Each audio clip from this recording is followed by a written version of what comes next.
Show topics. Today, it's Valentine's Day. Yep.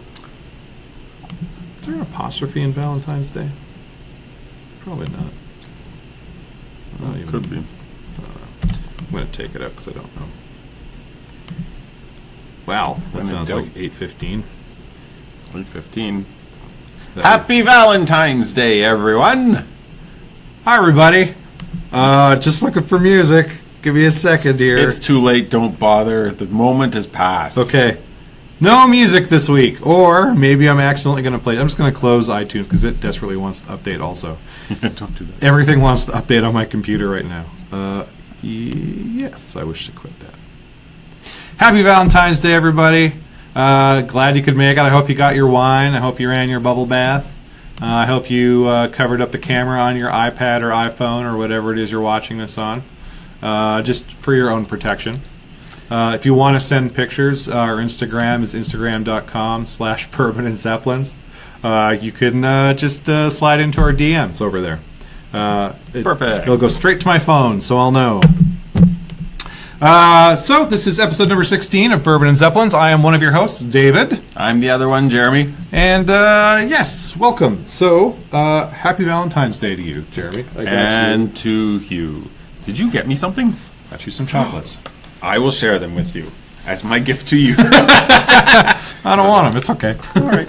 You can have all of them. Oh, that's so kind of you. It's been a week already. It has been a week.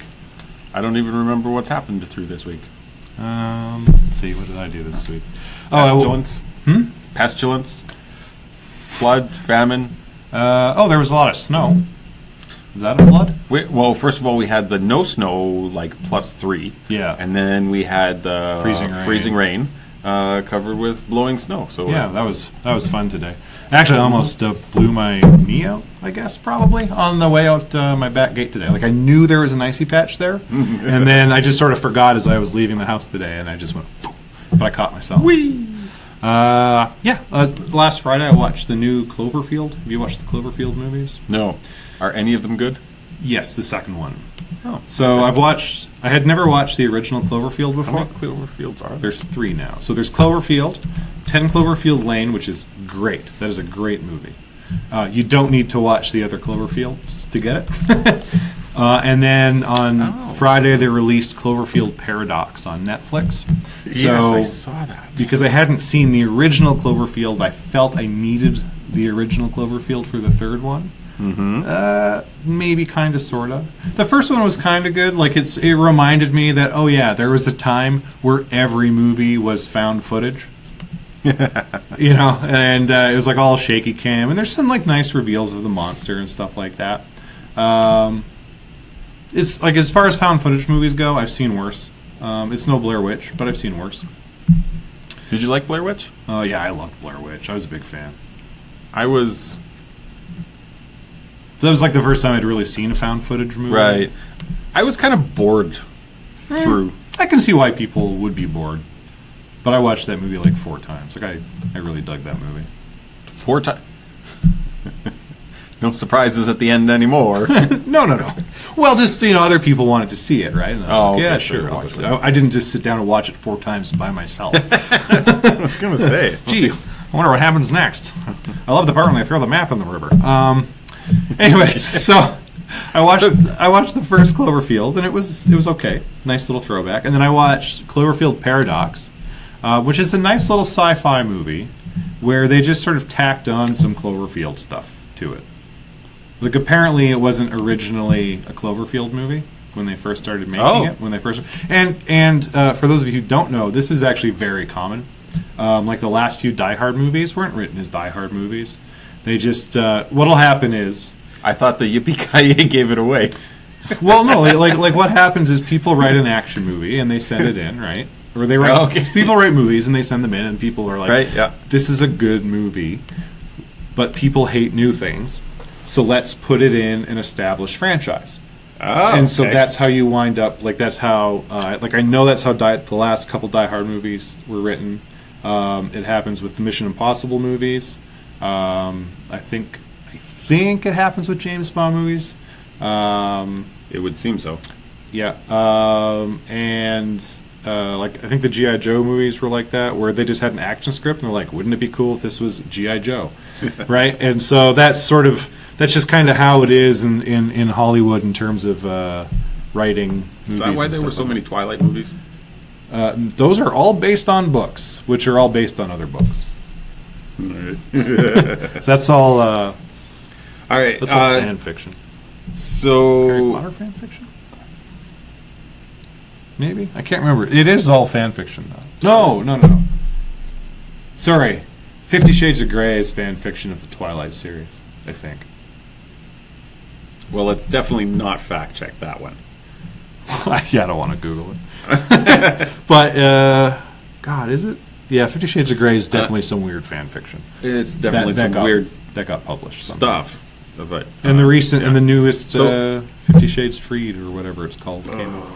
Which means nothing to me. I haven't seen the first one. I I'm not going to. I don't understand why. So anyway, but the new one, Good Cloverfield? Yeah, like it stands like it's an entertaining little sci-fi movie. It feels like like an indie science fiction movie a little bit. Oh, okay. It has some really cool ideas. It's sort of about alternate dimensions or parallel dimensions, I guess, is probably the better way to put it. And it basically takes place on a space station, and they're trying to save the world, and they have to do what do you call it? The Higgs boson thing, the particle accelerator. They have one of these on their space station, and they slam a couple particles into each other, and then and then there's like a dimensional shift, and they're sort of dealing with the fallout from that and trying to solve problems. And it's sort of from crashing some particles. Yeah, and it takes place in like this really barely Cloverfield universe. Like it doesn't need to be at all. It really doesn't. Like it's. But the second one's the same way, right? Like I watched 10 Cloverfield Lane, knowing nothing about the Cloverfield universe, and then I watched Cloverfield, and I'm still not 100% sure how it. Like I get why it's like how it's in the Cloverfield universe. It just really didn't need to be. It's really weird, but I do recommend 10 Cloverfield Lane. Excellent movie. All right. Cloverfield Paradox is it's okay. It's not bad. It's not as good as 10 Cloverfield Lane. And the first one you can sort of take or leave. If you've never seen a found footage movie before, go ahead and watch it. If you lived through the 90s, you don't need to watch it. You've seen better ones. Okay, good enough. I guess. The Olympics started this weekend. Did you watch any Olympics? 0. Me too. The Olympics website is awful. Have you been to it? No. Olympic.org is broken. Just beyond all get out. So if you go there, and I put this on my Facebook, but just try to find the medal standings by country by clicking and not searching. Now this might be tough because Jeremy is currently a third asleep. I'm not sure which third. It's been a rough day.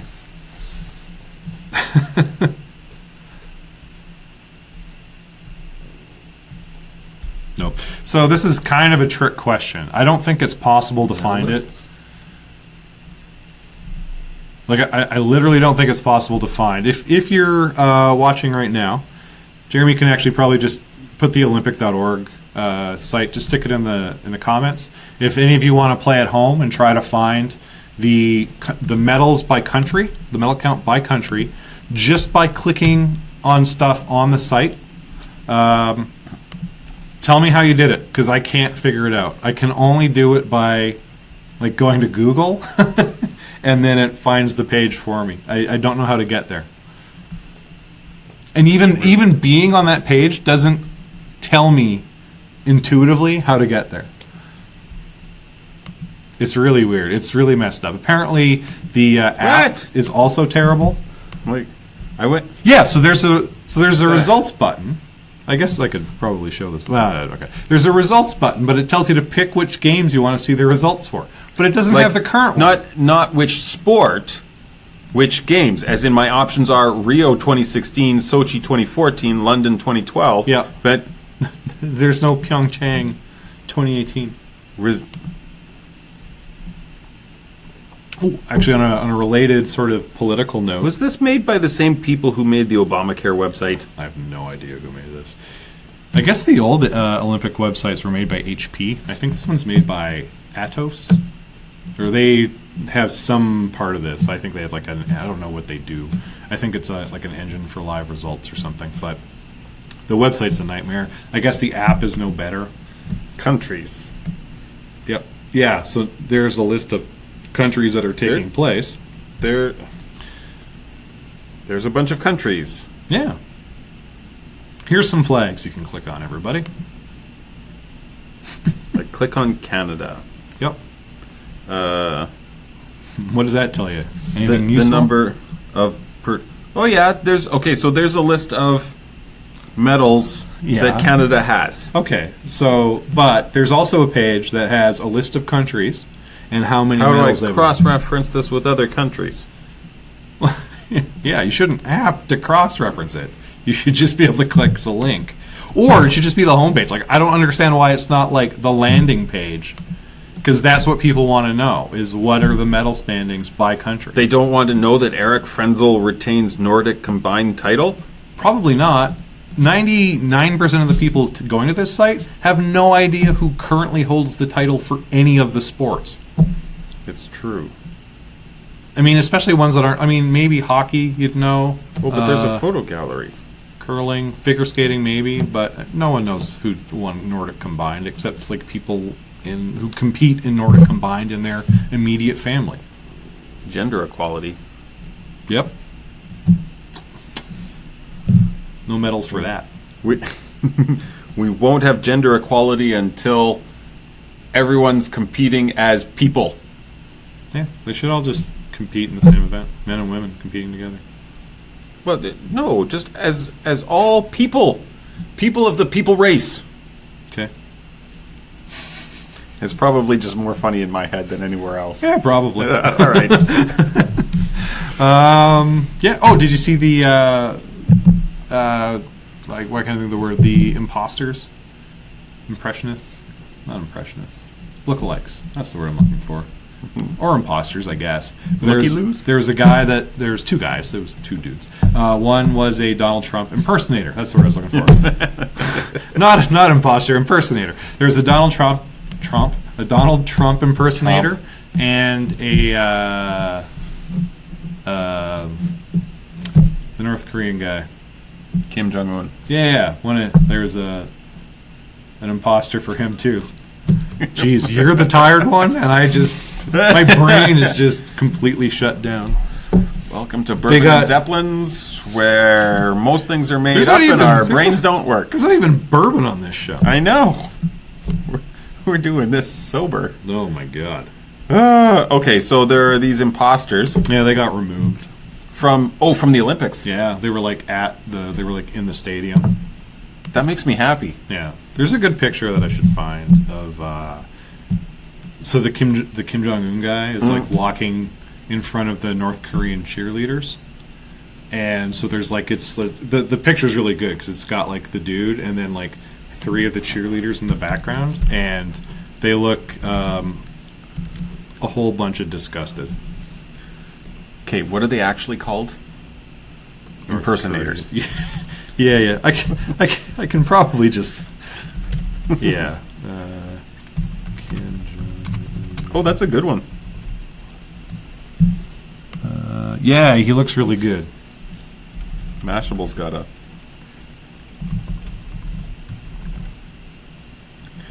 I can just imagine how confused the cheerleaders would be. Because for sure they'd be like, well, that's not him. Yeah. But here's the picture. Good. What are the odds? Like, that's like 1,000 to 1 not him, right? Which means you've got 1,000 to 1 chance, or 1 in 1,000 chance that it is him, and you've reacted improperly, and he's so insulted that he's going to kill you. Yeah. What kind of odds do you want to give that? Yeah, no kidding. So I think I'm displaying this. Let me switch back real quick. So this is the picture, and there's the three cheerleaders that are behind him, and I guess the fourth one down in the corner who I hadn't actually seen before, because I saw a cropped version of this with not her head there, but A cropped her? though they'd cropped the "Oh My Star" off. So English today. So the photo only went to here. Yeah, so I never saw her face. Yeah, for sure. This is the other thing is, okay, so it's not him, obviously. Okay, so He's even Chinese. if we're 100% sure it's not Actually, he's him, Australian. how do you react as a cheerleader? Because if you laugh at it, can it be construed that you were laughing at the concept of him and are going to end up dead? Yeah, I don't know. I don't know how they're thinking. I don't know what the thought process is for a North Korean to see. I imagine this must be the first Kim Jong-un impersonator they've seen knowingly. I bet think so. he has like a couple of body doubles they've probably seen over. I don't think it's. I think it's frowned upon in North Korea to impersonate. I'd imagine, right? Like, and he's very clearly sort of making fun of him, right? So I think it's clear to them that it's, that this should be. This is not how they're. This is not how our leader would act. Yeah, I don't know, right? I have no idea. So the Olympics march on without Russia, just their athletes. Yeah, some of them. So, Olympic medals by country. And there should be one that's on Olympic.org. Olympics.cbc. Nope. Are you sure you weren't looking at the? Yeah. There's. I know I can find this because I just posted it on my page. Go to my old Facebook. Or is it time.com? NewYorkTimes.com? Nope. Lifehacker.com? Nope. WorldAtlas.com? Top ends? Excuse me.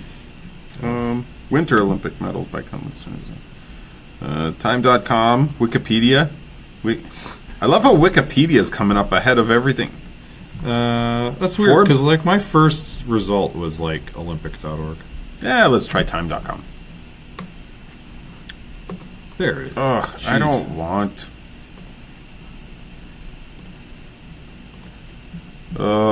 Here we go. Do you have your Slack open? I see. Oh, but I'm not on the B&Z channel on this. I don't have my Slack open. Oh! Whoops. Lack of planning. I thought I had it open. Fails galore. Maybe it tried to... That's okay. I see Germany at 12 medals.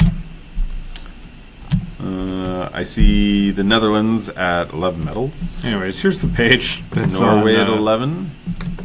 Here's the page that's on Olympic.org. Yeah, why do they... I literally don't know how to get to this they- page without going through Google. Or, well, actually I didn't go through Google. Without going through a search engine. A search engine Because of I some don't type. use Google. Okay, so my question... And do they just sort it by whatever gets the U.S. as high as possible? No, it's by gold medals. It's by gold medals? Yeah. And the rest of them don't matter? Yes. Like, at all, apparently. I think if there's a tie, it goes to like... So like these guys both have 3, and then it goes to silvers. So if these are the same, then it goes down to the next one, and then it goes down to the next one. And then I think if it's a straight up tie, then it just winds up being alphabetical. Are you serious? Yeah. I think that's how they listed it. Well, Aardvarkia sure wins out in that one, don't they? Yeah, I mean, if that was a real place, sure. Like, I don't think they... I mean, no one cares about who came in, like, 42nd place in the Olympics. Nobody does. I hardly care who comes in first. Well, there you go. Right, so... Who's OAR? Those are the Russian athletes. Oh, right. Interestingly enough, they actually aren't doing very well. Well, these are the ones that aren't on steroids. Do they test these ones? Well, They test all of them. That's what I mean. Do they test them or do they test them?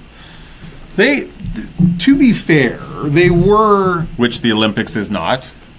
To be fair to the drug testers, they thought that they were doing a good job of testing them. So there's a really cool documentary on Netflix I recommend called Icarus. Yes. And it's about this. It's about the guy who ran the doping cheating program for Putin in Russia. Dirty, rotten doping cheating program? Yeah. Yeah. And so it's a really cool because the documentarian is a cyclist, right? And so if you know anything about professional cycling, you know that they're pretty much, if you're in the Tour de France, they're pretty much all doping. I can say that without feeling guilty about anybody there being like, no, we're not, because, yeah, you are. If you are an elite level cyclist, I hate to break it to your own pets. So, anyways, he decides that he wants to see how much performance gains he can get from using PEDs and also not get caught. So he enlists the help of this dude who helped the Russians cheat. Right. And so part of it was the labs were in Russia. And so they have like two samples. The way it works is there's like an A sample and a B sample. And so if like the A sample tests positive, they can check the B sample. And vice versa. Like if someone's clean on their A sample, they can check the B sample just to double check it.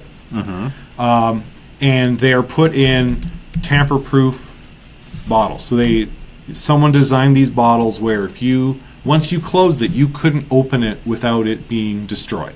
Like there was no way to do it. And so the guy tells a story about sitting down, and he's got one of these vials. So he's got one of these bottles, and he, at the beginning of a meeting with whoever he's in the meeting with, not a KGB agent, I guess an FSB agent, whatever the current Russian Secret Service guys are, they come in. KGB-2V2. I think it's FSB. Anyways, so they come in and they take the bottle. Yeah.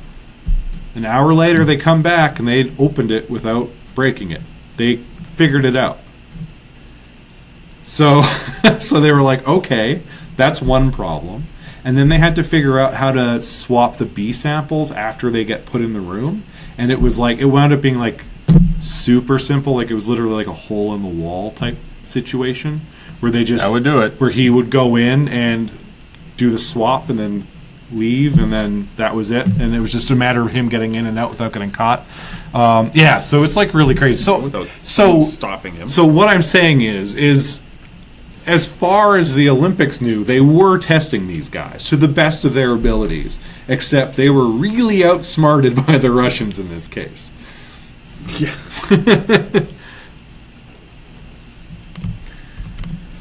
All right. Okay, so what else we got going on? I don't know. We got a whole bunch of stuff, but before we continue, oh, at the end of this segment, here, Happy Valentine's Day, Jeremy. Hey, chocolates. Yep, these are my favorite. Hope you like them. What was I doing? Oh yeah, we were doing our. We're going to talk now about bad people. Getting into the show. All right, so let's talk about what's his name? Patrick Brown. I have it right in front of me. I didn't look down. Patrick Brown. He is the ex-leader of the Ontario PC Party. Former leader. Is that not different than ex? Has a different spin to it. Okay, sure. He is the former leader of the Ontario PC Party. Why is he no longer the leader of the Ontario PC Party? Someone told on him. Right. So, a little while ago, there was a couple of women who came forward who alleged sexual misconduct with him, or he, I guess, sexually misconducted with them, or however they were together. There was some misconduct of sexual nature. One of them initially claimed to be underage and drunk. She now has walked that back a step and is like, I wasn't underage. I wasn't below the legal drinking age. So I was just drunk. At like 19. But I was still drunk. And I guess he asked her to go down on him. And I don't know what the details are beyond that, or with the other woman whose story has not changed. Anywho, so that leaves Mr. Brown in the... So he immediately stepped down. He was sort of forced into it. The Ontario PCs were like, you are not welcome to run here. Right. And so I remember listening to his statement on the radio, and he was very upset by the whole thing. Do we have headlines for this, by the way? I've got this headline. Sorry. Oh, at the bottom. Yeah, we do. I've got a lot going on here. I realize this, which is why I maintain my assertion that we need a producer. Yep. To sit and listen to us talk about I this guess stuff. Patrick Brown doesn't need a happy Valentine's Day. I don't think he does. I think he had I wouldn't have brought it up except for I don't wish this. Yeah. So, anyways, right. It turns out things are sort of falling apart here. We saw this happen with the Gian Gomeshi issue, where he was accused of sexual harassment or misconduct by a number of women at the CBC, and then their stories started to change over time. Now, apparently this is... And so because of that, he was not punished as severely as people felt that he should have been. He still lost his job. But he didn't get any... I believe he was acquitted of all the charges that were laid against him. I think, if I remember correctly. I think that correct, sounds right. That sounds right. And so this is apparently something that happens a lot with victims, where they sort of remember stuff, and then as time goes on, their memory becomes clearer, perhaps. Different. Or things just sort of different change. For sure. Yeah. Possibly clearer, possibly more convenient, possibly... It depends, right? Like, it's hard to say. Like, I've never been a victim of trauma in that... in any way sort of remotely like that, I don't think. So it's difficult. Like, I can't really give a valid personal opinion viewpoint on this, right? Like, maybe what they're doing is normal. So anyway, so now Brown is basically saying that he's the target of fabricated political assassination. Yeah, so he's basically saying, oh, these women lied just because they didn't want me to be a politician, I guess. Didn't want me to have political power. They wanted... So picture two different scenarios, one where he's guilty and one where he's innocent, right? So if he's guilty, these women, it eats away at them, and then they can't take it anymore. They come forward with it, and it ruins his career, and they get, they get justice and to tell their story, to like have him pay for what he's done to them and all the rest. Okay, now picture he's innocent. Women get upset with him for whatever reason and get vindictive and pull out these accusations, and all the bad things happen, and the women are happy about it. Yes. Both of those situations are completely plausible. Yeah, I don't know. Like, people always talk about how it's real common for women to, cry rape when things aren't going their way. When things aren't going their way. It's never happened to me. I've never known it to happen to anybody personally. I'm not saying it doesn't happen. I just don't think it's as common as people sort of want it to be. You know what I mean? Yeah. Now, it could... I get that, with people in power, maybe they're targeted more by people who maybe would make up a story about them. And so this sort of comes back to things I've spoken about before, where we're seeing... I just think we're seeing a pendulum swing. There was a time, this whole Me Too movement is about getting us as society, and I'm saying us as Not us. not us necessarily, but or like in particular, but us as a society, us as law enforcement, to start just taking, or as just anybody, to take these allegations with more seriousness than has been in the past. I'll put it that way, right? So we had the "Believe Me" movement, or "I believe you," whatever, however it's phrased, right? Where if you tell me that you're a victim of sexual assault, I will believe you. And that is a great sentiment, and I think a lot of people want to twist that a little bit to be, and I don't know that it maybe.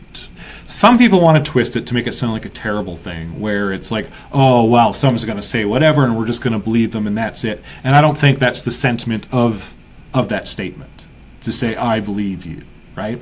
Like, as a movement. Yeah, I hope not. But, I mean, you can understand how it could be when it's just left as, when you say, when you tell me something, I'm going to believe you. When it's something of the nature of some sort of sexual abuse, if you tell me that, I'm going to believe you. Right. So, like, that's somewhat of a silly statement, because what if you're not telling me the truth?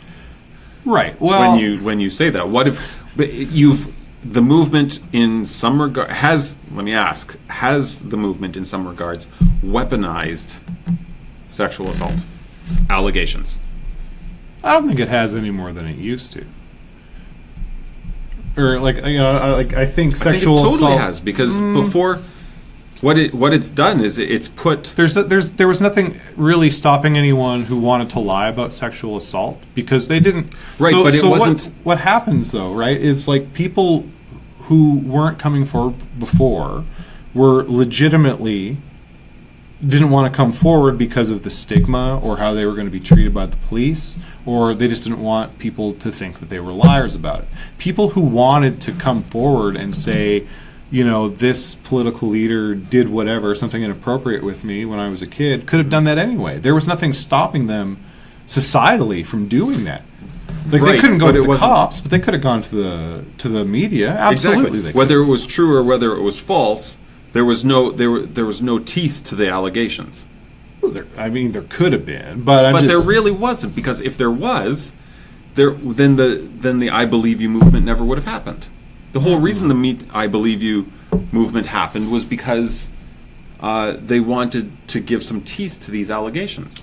They just wanted cops to take the allegations seriously, right? And lawmakers, right? But that's got nothing to do with people lying about it, though, right? It doesn't. It doesn't change anything for the liars. It does change it for the liars, because for the liars where they would lie about it and the cops would be like, "Nah, that didn't really happen. We're not going to take it seriously." Mm-hmm. If you blanket with a blanket statement, say we're going to take all of them seriously, because in an effort to, and I definitely believe the intentions were fantastic, in an effort to take the people who are telling the truth, and we're now going to take that seriously, and there are going to be consequences for that. For the people who were lying about it, that there were no consequences for, or that didn't invoke any consequences, it got painted with the same brush, and now the liars could say, haha, now this is actually going to work. See, the thing is, I think it would have worked before anyway. Hang on. Are you supposed to be the pessimistic one, or am I? I don't know.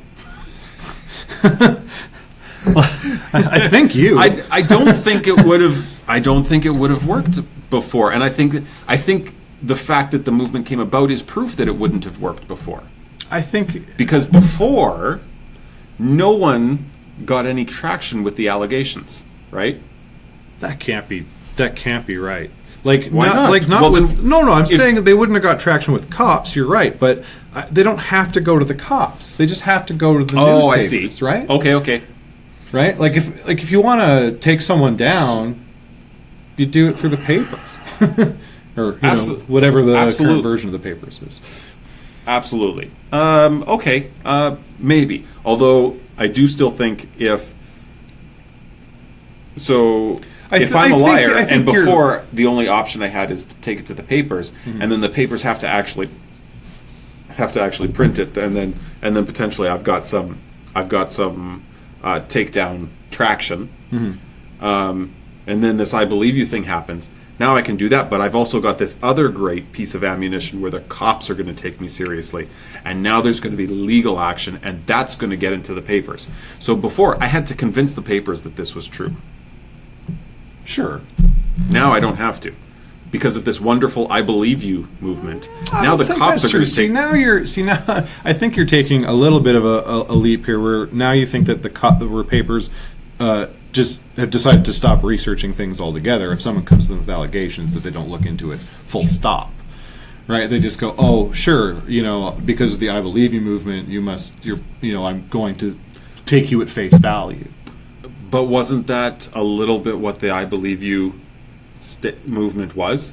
Is I will believe you. I will take your but that doesn't mean that I'm not going to look into it, right? Like, I mean, a responsible journalist, and I don't know, I'm not saying what's that.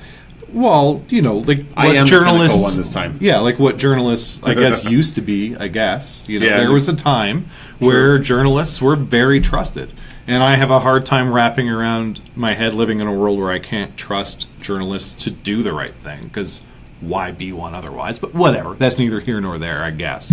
But I'm just saying, if you're a responsible journalist, even with the "I believe you" movement, you should at least look into it, right? Like that happened with the Washington Post. We talked about this like a couple months ago, I think, where someone came forward and said, I think it was the Roy Moore thing, where someone came forward and said Roy Moore, and they were lying.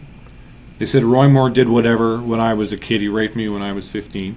Right. I think was the story. Right. And the Washington Post journalist looked into it, discovered she was lying, and discovered she was actually working for a right-wing anti-media campaign, essentially, right? Yeah. So it does happen where they do look at it, right? They do their job. Now, I mean, obviously, not everyone is, in any industry, not everyone is necessarily good at their job or doing it as thoroughly as maybe they need to be. Mm-hmm. And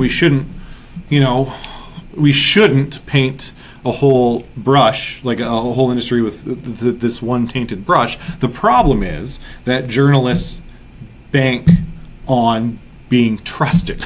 So if you can't trust one of them, it becomes harder to trust the rest of them.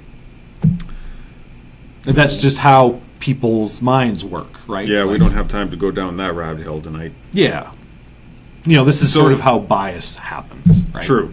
So, okay, so swinging back to Leroy Brown here. Yep. I don't think that's his name. Patrick Brown. All right, I was close. That's almost Leroy. Do we agree with the PC party summarily excommunicating him, or? It's tough to say. Like the world of politics, it's sort of its own thing. Fair.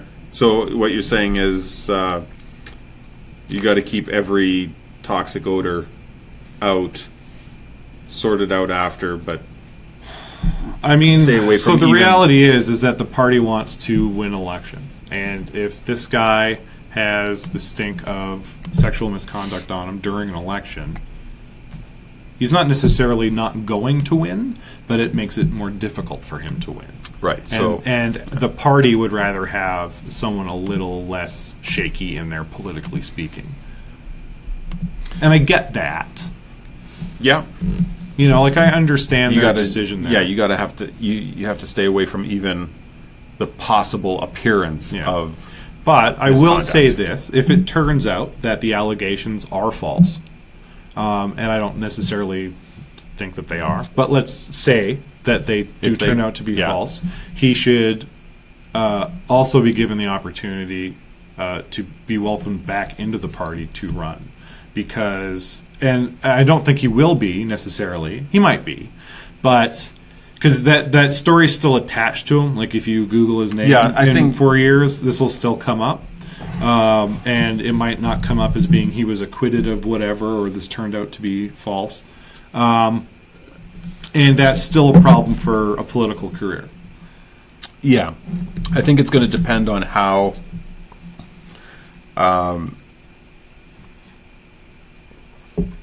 how the investigation's wrapped up.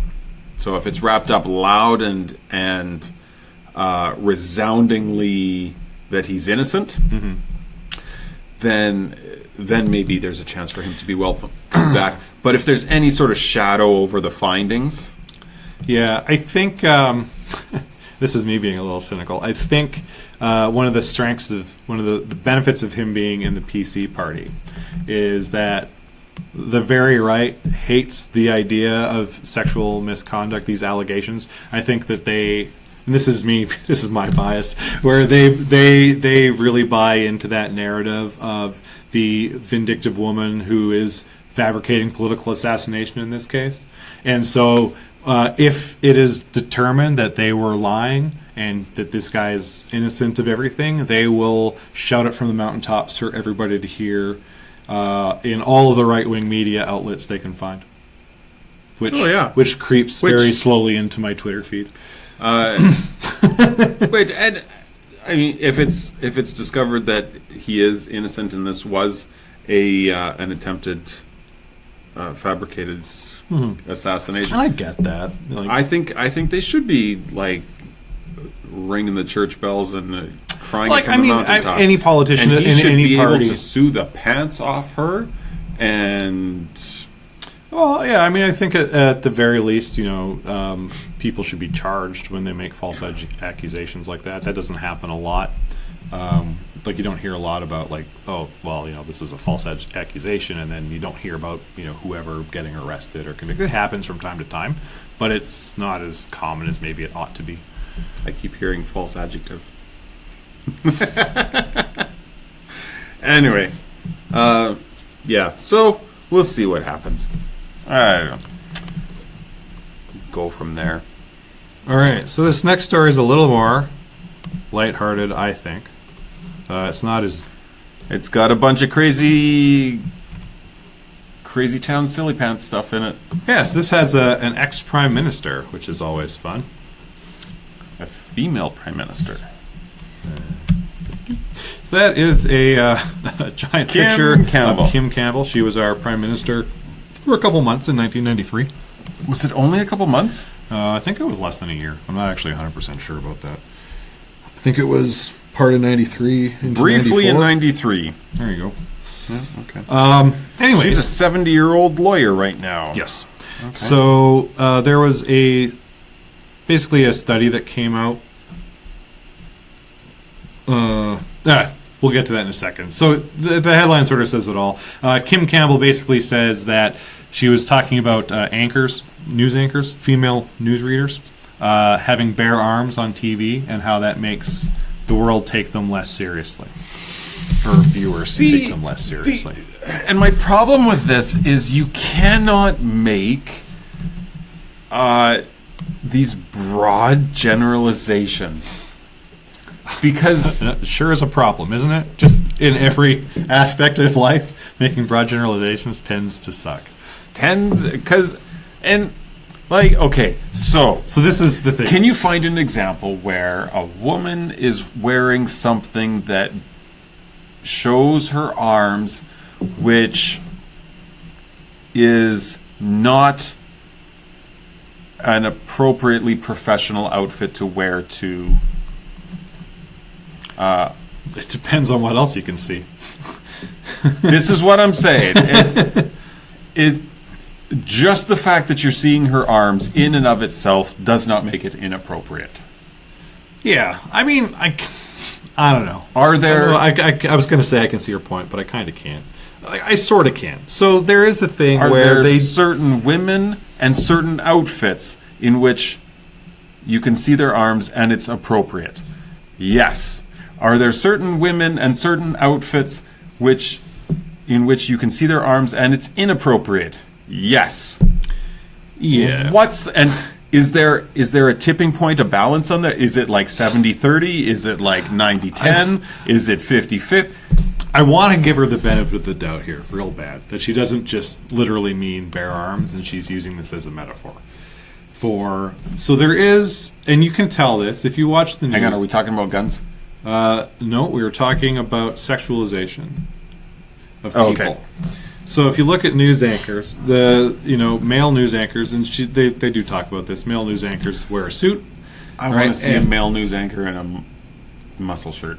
Yeah, right. Well, that's just it, right? Like male news anchors dress like business people. They dress. See, right? And I'm not saying that I work with plenty of women who also have bare arms at work, who are professionals, but there's decisions being made. I think not necessarily.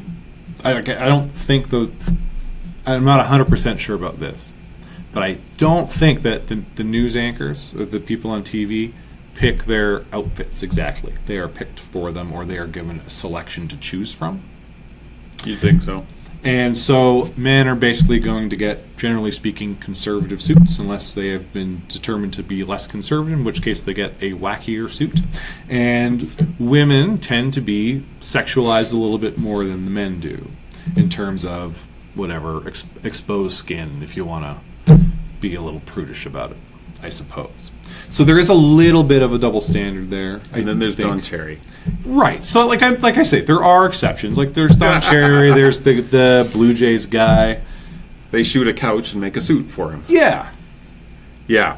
But he's still not wearing anything that, you would... You still can't see anything below his jawline. Yeah. Well, especially not a Don Cherry. It's just... they cinch that thing up. I got all the skin in. It might actually be holding him up at this point. It's his exoskeleton. Yeah,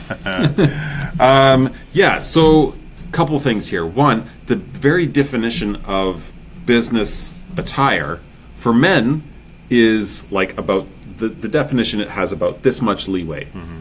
It's shirt, tie, jacket, slacks. Yeah. Like... That's it. Suit and tie. That's business attire for women is a pretty broad definition. Yeah. So just flat out built into the definitions of like I don't know if like she just likes wearing I don't know even know if you call them power suits, women like ladies suits. They're like the skirt and the suit jacket. I don't know. There's probably an actual term for it, but whatever. Like if she's just wearing like whatever, you know what I mean, right? Not with the pants, but with the skirt. I feel like that's what she wears all the time. Like Rachel Notley, that's what she wears all the time, right? I don't think I've ever seen her in pants. She probably wears pants. But. Is there a picture of? Oh, there's the classic picture. Do you know the classic picture of Kim Campbell holding her robe? Whoa! Yeah, that's the one. Some things you can't unsee. There, we'll post that.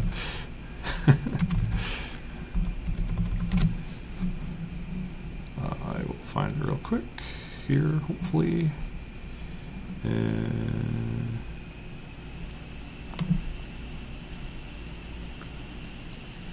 This sucks. I should use... Oh, no, there it is. Found it. Haha! View image. Yeah, sure. Let's say anonymously. Boom.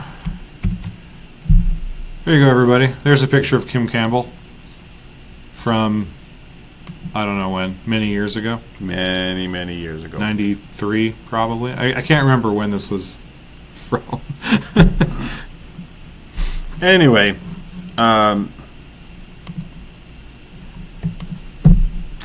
so yeah, this is the same woman who says that bare arms is demeaning for women. Demeaning for women, but whatever. All right, so that was fun. Did we actually say anything about that? No. All right. We just said that clothes are sort of clothes. So do you think that's true? Well, so she's basing this on this doctor's statement from this guy's blog. Basically, he says if you show up in front of us with skin exposed, we're going to think about your body. If you're wearing lots of clothing, we're going to think about your mind. Is this just a prudish statement? Like, should they all be dressed like Amish women? Well, first of all, no. And second of all, as far as that statement goes, it's again, let's just make broad generalizations and lob those onto the internet. That's great. Yeah, morons. I mean, I'll be honest with you. I couldn't tell you the last time I watched like I saw a woman with bare arms and had sinful thoughts about it. This is probably an issue for, like, I don't know, 15-year-old dudes maybe?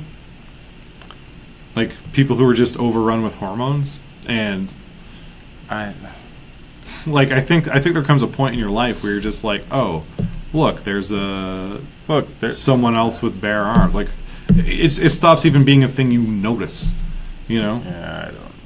And I'm not saying that, like I say, like I do believe that, some news or some media agencies do purposely dress their female employees to look more provocative, a little more provocative. Absolutely, like that definitely happens. There's definitely no business model that supports that idea. Yeah, I mean, there's, that's just sort of just a second. And I'm not like what if that's what she wants to complain about. That's fine.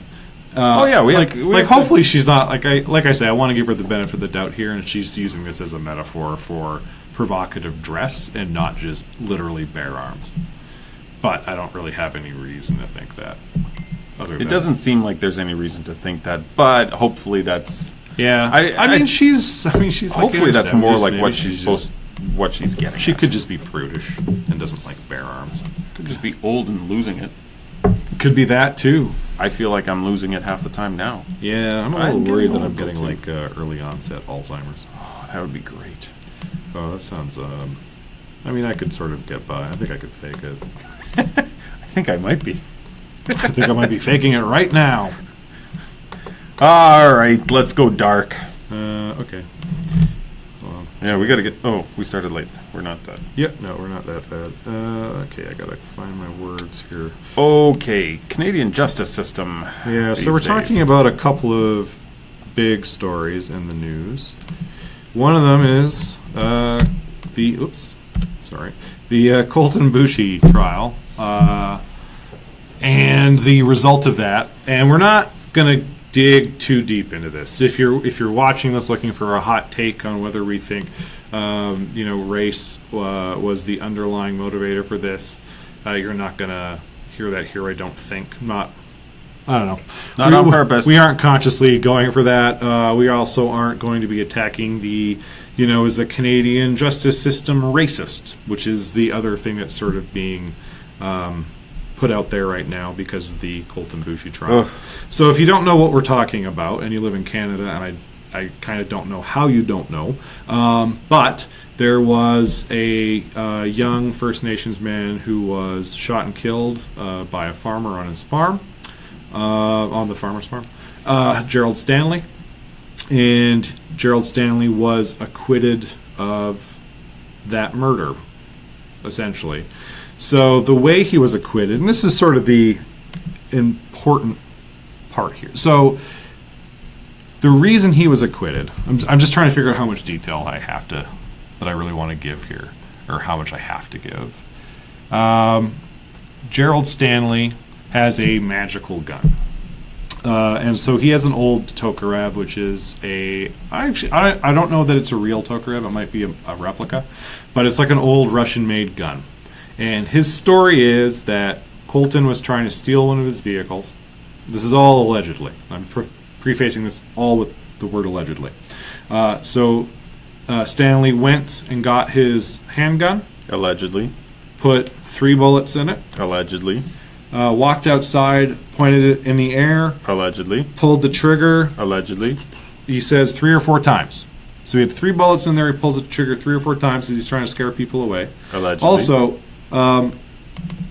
bullets come down, right? Like those, they don't leave. Yeah, but not for a while. I'm just saying. It could have been one of the bullets that went up, and then maybe came down. So anyway, so he pulls the trigger. Boom, boom, boom. Boom, boom. I guess it technically only fired twice, and then he goes up to the vehicle that Colton is sitting in to threaten him with the gun. So he's brandishing it at the dude, holding it there, and then the gun goes off in his hand accidentally and shoots Colton Boushie in the head. Allegedly. Killing him.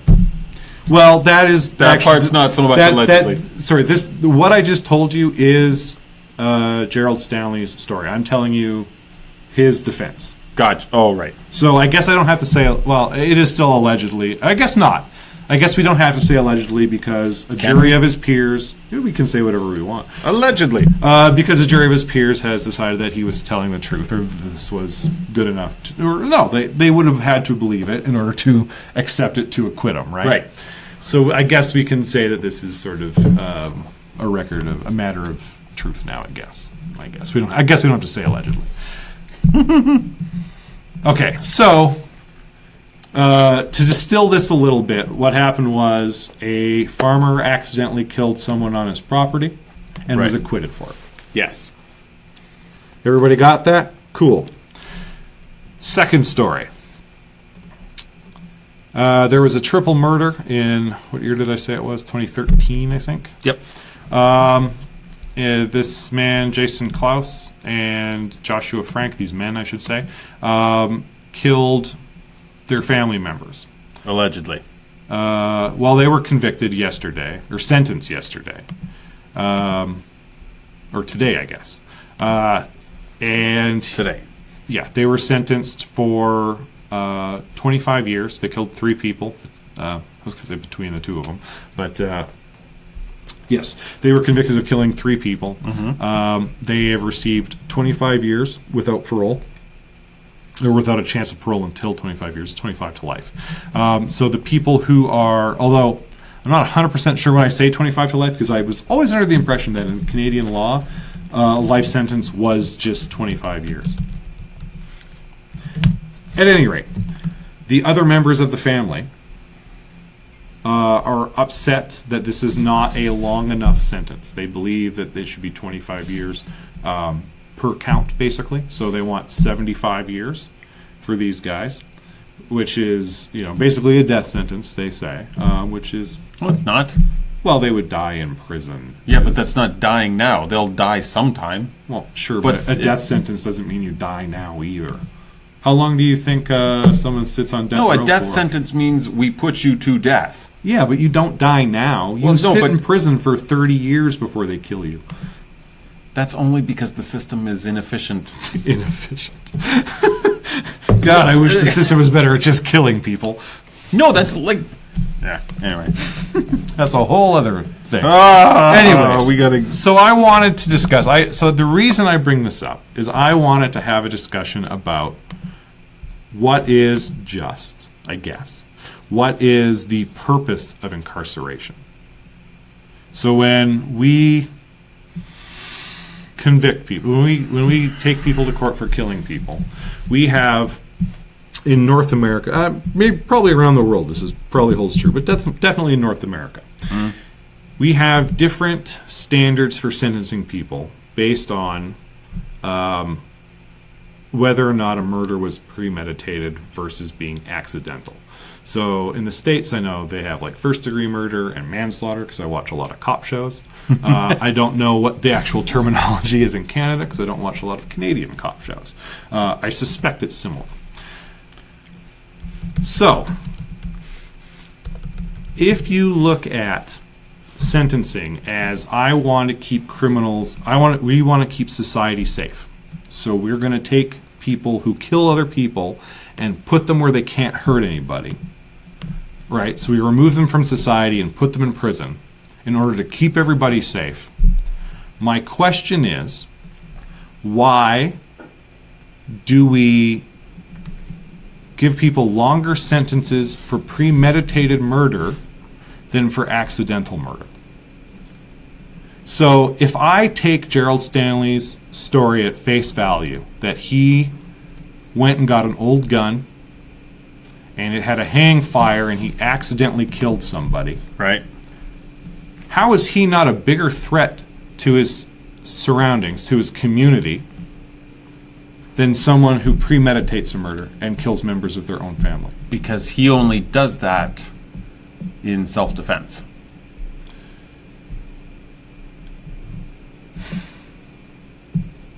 But he still accidentally killed somebody. Like, yep. Right? Yeah, he accidentally killed someone who was first being an aggressor. Well, okay, see, so if we believe this story that So there's conflicting stories about what Colton Boushey was doing on the farm. First of all, so let's believe that it, for the sake of argument, we'll take Charles Stanley's stories at face value here, that Colton Boushey was trying to steal one of his vehicles. Right. So, should he have pointed a gun at a guy who was trying to steal his vehicle?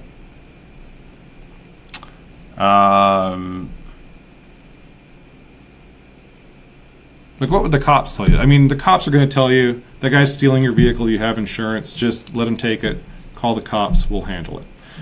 Now, I get that not everyone wants to do that.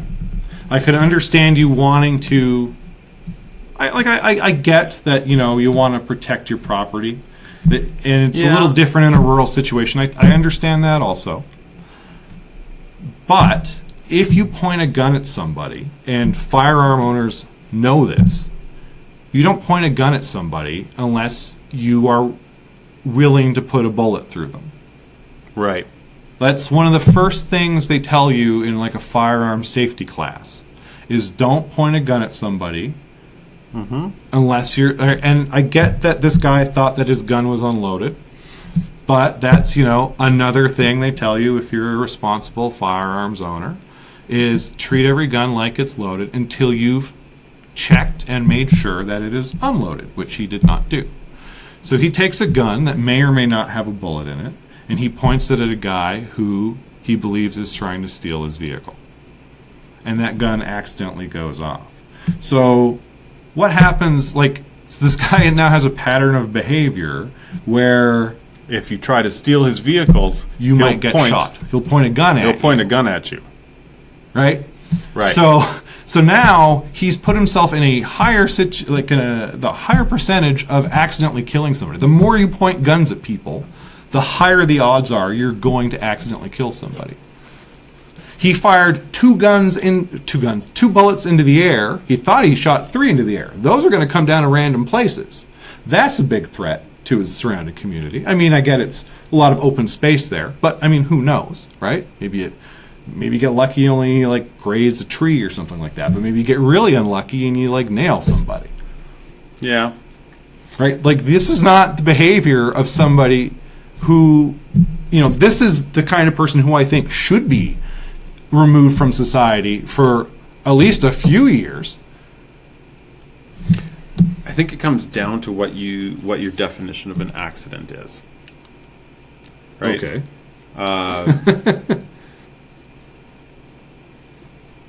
What happens if, your construction job site, Okay. You're doing something, sheet of plywood slips out of your hands and falls down off a roof and clocks a guy in the head and kills him. That guy should go to jail for longer than someone who premeditatedly murdered members of his own family. See, here's the thing. I don't think that people who premeditate murder are, depending on their motivation, right? Serial killers are sort of their own thing. But if let's say someone just poisons their husband because, they're trying to get, inheritance or whatever, right? They aren't a threat to society. They were a threat to their husband, for sure. I would say they're a threat to anybody they don't like. They are capable. Oh, sure. They have proven that they are capable and willing to take life of people they don't want to be alive anymore. Yeah, but I mean, only if they have if they believe they have a reason to. Right. So who's to say they're not going to have a reason to kill someone else then? Later? Well, if they only kill people for financial reasons. No. They didn't kill him because they didn't like him. They killed him because they wanted the money. In this scenario, is what I'm saying. Okay, but again, people premeditate murder for a host of motivations. Yeah, for money and jealousy. That's about it. Uh, Revenge, I guess, sometimes. It's not a very long list. If you ask No, a cop, but- it's like 3 or 4 things that Right, people but really again- get killed for premeditatively. These motives pop up all over the place in life. Yeah. There's lots of people that I could kill and see a financial gain from. Okay. So if I prove that I'm willing to actually do that, you don't think that's a... If someone demonstrates that they're willing to go to those lengths, that's not more of a threat than someone who accidentally dropped something from a construction site and... I don't think so. I mean, the construction site one So- is a tough one. You're telling me that that construction worker should go to jail for longer than 25 years? No, I don't think either of them should be in jail for 25 years. Okay. You're telling me the construction worker that something a sheet of plywood slipped out of his hand and hit someone who he had no idea was down there. That guy needs to go to jail for longer than someone who plots out a murder?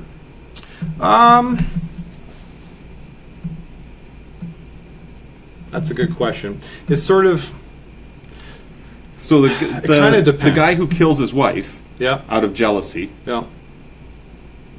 should he be allowed to get married again?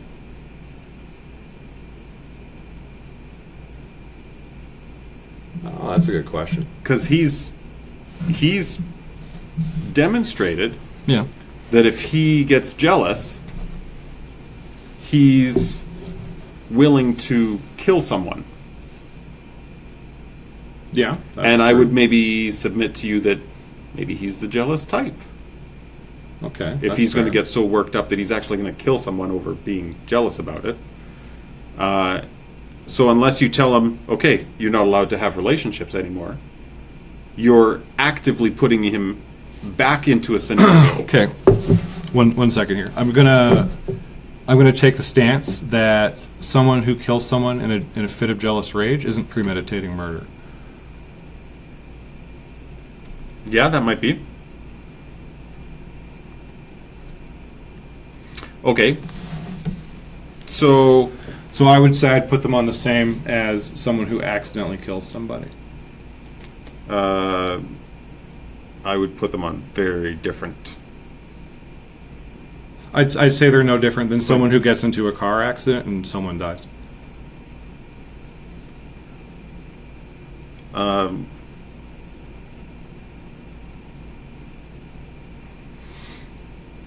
think it would depend what kind of car accident Yeah. it is, right? If you slipped off the road this morning and accidentally... That's the driver's fault. If you slipped off the road this morning, look, I've been driving in Alberta winters forever Okay, on crappy tires. I've never slid off of a road because I understand how road conditions work and I understand how driving works. So if you can't figure that out, you shouldn't be driving. I can And so if you cause an accident because of that, you should be held liable. I 100%. mostly can get behind you there. Yeah. Okay. Okay, so guy... I'd say bad drivers are a bigger threat to me than jealousy, rage-induced. They're out of just sheer numbers, because they're more common, because the jealousy, rage-induced murderers, they're all in jail. They only get a chance to do one, and then they're put away. Maybe. I don't know. They're definitely way less common than the bad drivers, right? Mm-hmm. Okay, so change the situation a little bit. We still have the construction worker who just couldn't hang on to it. Wind gust came and blew a sheet of plywood out of his... So, like, not doing anything wrong. Everything's tied off properly. Everything's correct. Wind gust comes and... Okay, I'll walk this back a little bit. But the guy who kills his wife does it to collect the insurance money, get out of a financial jam. I'm going to walk back the accidental a little bit. I'm going to redefine it a little Okay. bit. Because I think you're right. If I'm doing everything right, if I'm doing my job correctly as that construction worker, and the wind comes and just blows out of my hand, maybe that guy shouldn't be held responsible. But if he took a shortcut, like he took a safety shortcut, like if there was stuff in place and he just ignored it, and then the wind grabs it and pulls it out of his hand, if it was a preventable accident, I'll put it that way. If it was a preventable accident, irresponsible behavior. Yeah. Yeah, and irresponsible behavior, definitely, like, you should be held. But I still think irresponsible behavior is is not deserving of more punitive action than calculated harm. See, but I think that people who behave irresponsibly are a larger threat to society, to their community at large, than someone who just is, premeditating a murder, because they're, whatever, they want to get their inheritance from their spouse. They've just fallen. They're more of a love with danger their in spouse. the severity of the damage that they do, or the frequency of the damage that they do it. Well, their target pool is larger. Because you accidentally kill somebody, you could accidentally kill anybody. Right. If you're a premeditated murderer, assuming you're competent, you have a specific target in mind. But my I don't think that's worse. My point, fair. My point to you is that if you're willing to actually actively bring about the death of someone else, I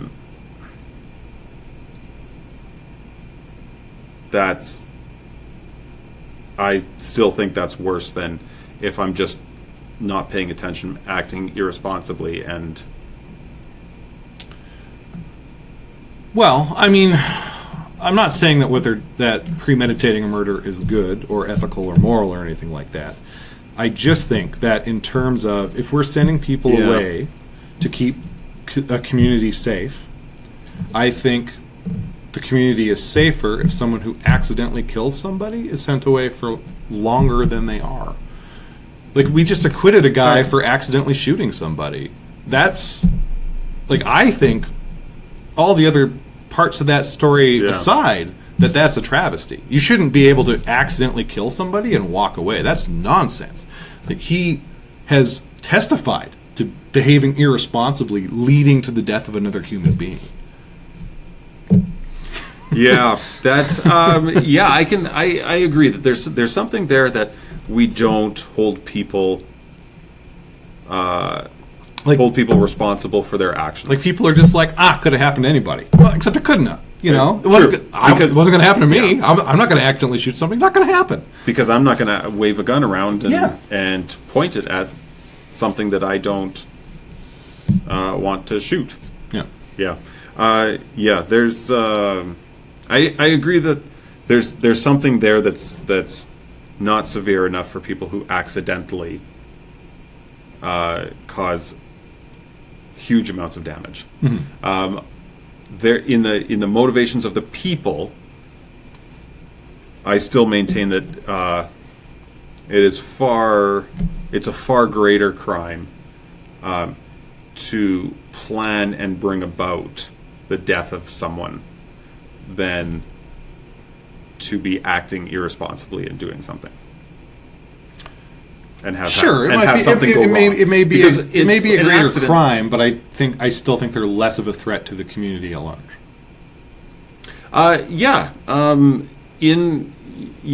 When you're talking about, like, more people, numbers wise, more people die of accidental deaths than do of premeditated murders. So in those numbered terms, you're right. What to do about it? All right. With that, hold people accountable, I guess. It's. I'm not saying I got answers. I have questions. That's all I got is questions. Yeah, and that's how I live my life. Is just constantly asking questions. Nothing but questions and resolving nothing. Yeah, and I do absolutely agree on the point that people are not held accountable for their actions near enough. like in this I day just and age. I just don't I can't wrap my head around how someone can accidentally kill somebody and it's whenever there's like some negligence on their part, I accidentally killed him and then like nothing happens, like it's really frustrating. Anyways, let's move on to the best part of the show. It's Kickstarter Crystal Ball.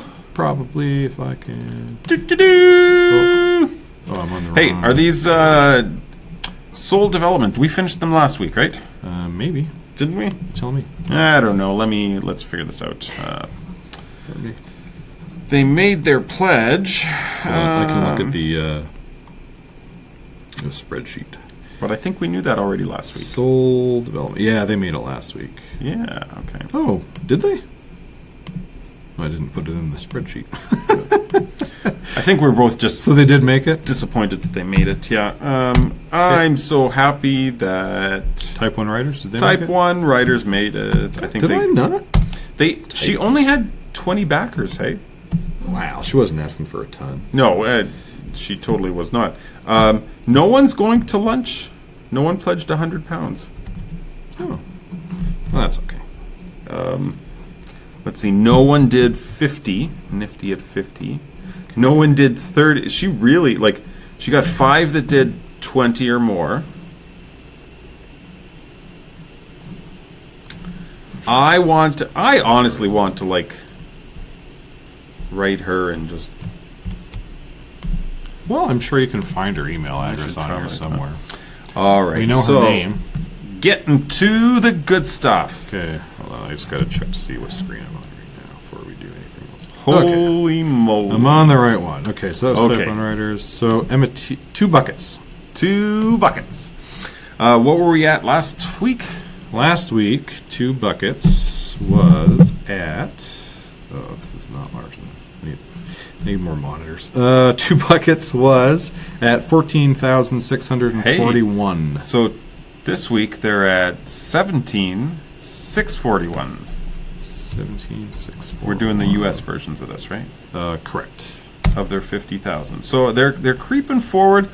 Not a lot of time left though. Half a month. It's a couple weeks. She's got 2 weeks left. Yeah. I kind of think this is not going to go for it. Yeah, I don't think it's going to make it either. Unless she's got some sort of... Unless she's got a ace up her sleeve or something. Hopefully. But yeah, they're only... they're a month in already. They're halfway through. Yeah. And they're not halfway there. Nope. Although, close. No, not close enough. No. Okay. Well, this will make you happy. Emmatini still at nothing. Good. Screw those guys. Yeah. Dumb platform. Luxury driving loafers. Oh, the driving loafers. Where do I have this? Okay. Did they make it? Nope. No. This hasn't moved at all. This was at 810. Yep, still 810. Okay. So it's not gonna happen. Good. No. Yeah. Oh, they've only got 18 hours to go. Oh yeah. Yeah, there's no way that's happening. Okay. I'm just gonna put an N there. We both said this would go just because they were asking for nothing. Yeah, relatively nothing. Hey, the My Contacts app. Oh, this stupid thing. Okay, so last week they were at 0. They're at 0. Oh, good. Okay. That makes me happy. Yeah. What do we got next? Cartoon pilot episode. No one got time. They've only got 19 hours. Cartoon pilot episode. What do they have? Still 1 backer. Well, they had nothing the last time. What? That I filled this out. Maybe I didn't put that in. How much do they get? $10? Yeah, they got $10. Last week was a bit of a mess with the spreadsheet last week, I think. All right, keep it banned. If I can, there we go. Keep it banned. Ooh, they are not going to make. Well, I don't know. So last week they were at 68. Looks like They're at 635 now. Oh, they made some money. So they've got a couple backers in there. 635, you say? 635. But they're looking for 30,000 in 3 weeks. Yep. I don't think it's going to happen. Yep. This is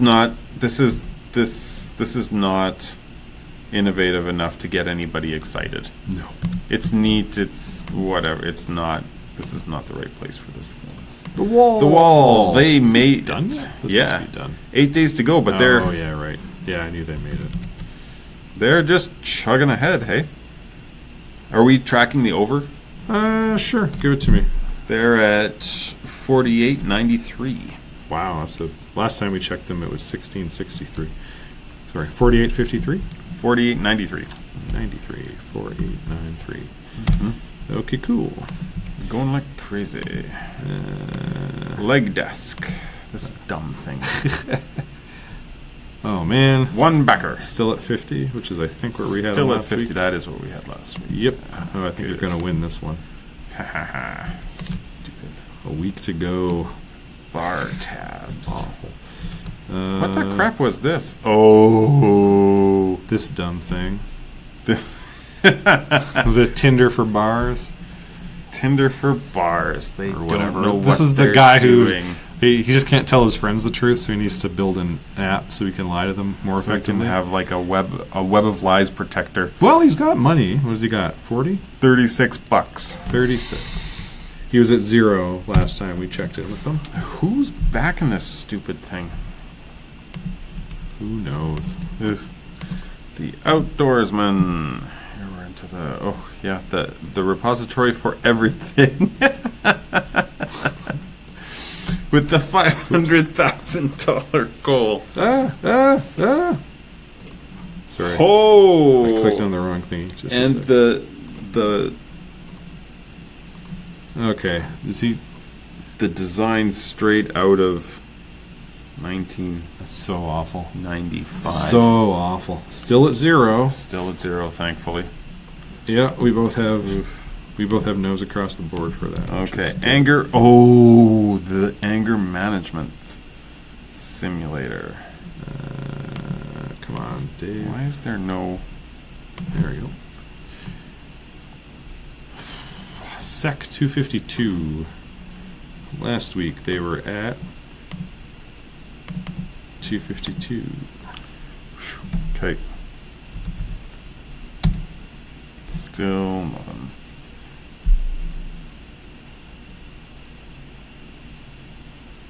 Oh, I can give them their percentages that I didn't give them last week. Oh, funding canceled. Oh, well there you go. Kickstarted. 7 days ago. Did he see the podcast and cancel it?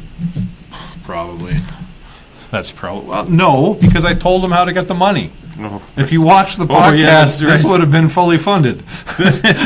Yeah. I was explaining this to like some people at work, and they were like, "Yep, you're right. That's how it'll get funded. Yep." That would do it. Weesh. Man, I wonder why he canceled it. Like, I don't think he has good judgment, so I doubt that was it. All right, so on to the new ones. What do we got? First one up is some jewelry. Sons of Ammo. Sons of Ammo. So this guy makes passions. jewelry out of spent cartridges, which is maybe something Gerald Stanley could get into. Excuse To be fair, he's only got 3 empty cartridges. He only knows where 2 of them are. Yeah. Ooh. So this guy noticed that a lot of brass. So for those of you who aren't familiar with guns, you can take a bullet is made of 2 pieces. Well, I guess Pointy part? a cartridge is made of 2 pieces, I guess. So 2 metal pieces. There's like the actual bullet, which is a piece of lead, and that sits in a cylinder, which is the brass. Or I think that might actually be called the cartridge. I don't even know. Anyways, so it's the part that holds like the gunpowder and the wad, and then you put the thing on top, and you can reuse it. So if you pick up those pieces, you can reload your stuff. You just have to buy new lead, new bullets, or you can take old lead and melt it down and whatever. There's a whole way to do it, but you can reuse these things to make bullets. Well, yeah. And they're expensive. Like if you were to go buy new ones, they're like a nickel a round or something like that. Okay, so what happens is a lot of people just don't. They don't bother reloading because it's scary or work or whatever, and you can just go buy bullets, right? So what happens is, like, it'll wind up in landfills, or other people will pick it up to reload themselves. This guy decided that they were going to make jewelry, make bracelets. So I guess these are sort of like, they look like those magnetic Q-ray bands, or whatever, that don't do anything, but. Anyways, so the guy was making them, and then some people. It's like super manly. We've got bullets and some paracord, and I guess some dudes at the gun range were like, "Hey, where do we go to buy these?" And he has a nice little typo here. Wrong where. Where could we go to buy these repurposed ammo designs? That where is wrong. I know. Oh, okay. I thought you were shaking your head because you couldn't see what I'd highlighted. Like repurposed ammo designs. Yeah, okay. Yeah. So they're taking this business to the next level by... Everyone wants to go to the next level. What's wrong with this level? This level is comfortable. We should just stay at this level. The next level, we're proposing to donate to our local community servant leaders. That sentence hurts my head. At the end of each year, we plan to donate a portion of our profits. How much? What's a portion? To special causes for our local law enforcement and veteran community. These donations will be pulled strictly from our future product sales, not from Kickstarter fundings. We are just proud Americans trying to do our part. Risks and challenges. I always like when people actually outline risks and challenges and don't do what the outdoorsman guy did and answered it like a job interview question. The only risk is not taking a chance. Yeah. Right? So, risks, marketing and promoting may prove to be difficult with a limited budget. True. Inefficient funds may result in high employee turnover rates. I don't know. I don't understand that. I think he means we can't afford to pay people a lot of money. If we don't have a lot of money, we have low wages, and so is that what inefficient funds mean? I assume that's what he means. That's the only thing I can guess out of that too. Yeah. Risk of damage to raw goods during manufacturing process. Yeah, but it sounds like they have like an unlimited. Yeah, like aren't you getting supply. all these raw goods for free? Like for the most part. Yeah. The fix. So strategically utilize funds to execute effective and cost-efficient promoting and marketing efforts. That's not a fix, that is a goal. Strategically hire employees. Evenly distribute work among employees to lower wage expense. That's not how... Is that how that works? That's not how that works. Okay. I feel like this guy hasn't ever had employees, but... Raw goods and cost of goods sold are relatively inexpensive. Maybe he's, just to go back to this, maybe he's talking about contractors, where he doesn't want to... Oh, maybe? Right? Like, I could see you doing this with contractors. Well, except he says high employee turnover rates. Oh, yeah. So then that wouldn't be contractors. Maybe this guy should just get contractors. Raw goods and cost of goods sold are relatively inexpensive. Conclusion. Damaged raw goods can easily be replaced or even repurposed depending upon condition. Yeah. I mean, brass is malleable. So, like, I don't even understand how that one's necessarily a risk. I just think maybe he needed 3 and that was what he thought of. I mean, I guess if you're manufacturing stuff, there's always the risk of damage.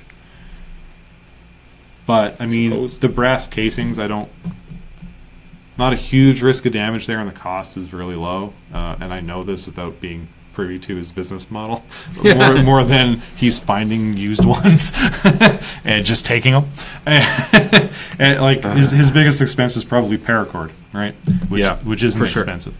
And there's probably some sort of wire or something in the middle there. I don't know what he's got in the middle.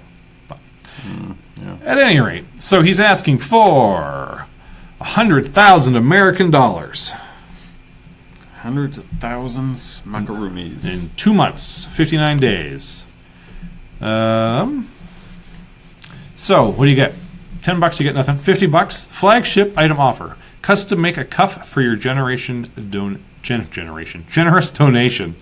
Wow. Copper infused paracord cuff and bullet keychain. So you get a cuff and a keychain. Okay. For $50. Does it have magical magnetic healing powers from China? from China? I think that's no, where the Q-ray comes from. Because it's manufactured in the States. And it only ships to the States. Okay. Well, So who else wears bullets except Americans? I feel like Russians would. Only if they're like Adidas bullets. Which I get. I do love Adidas stuff. I'm wearing Adidas right now. I'm not. I bought some Umbro pants. Umbro still make... Yeah, and it was really inexpensive. So I was looking for, because of boxing, I was looking for some workout pants. Ah, yeah. And because I prefer working out in pants. I only have like one nice pair of joggers there. And so I was trying to find more of those, but it had been a while since I bought them. I couldn't find the same pair. So I was going around to different places. And I just checked out that Kicks Sports. It's like a soccer store. Yeah, I know it. Yeah, I shop there lots. Yeah, so I just wandered in there, and they had like a clearance rack.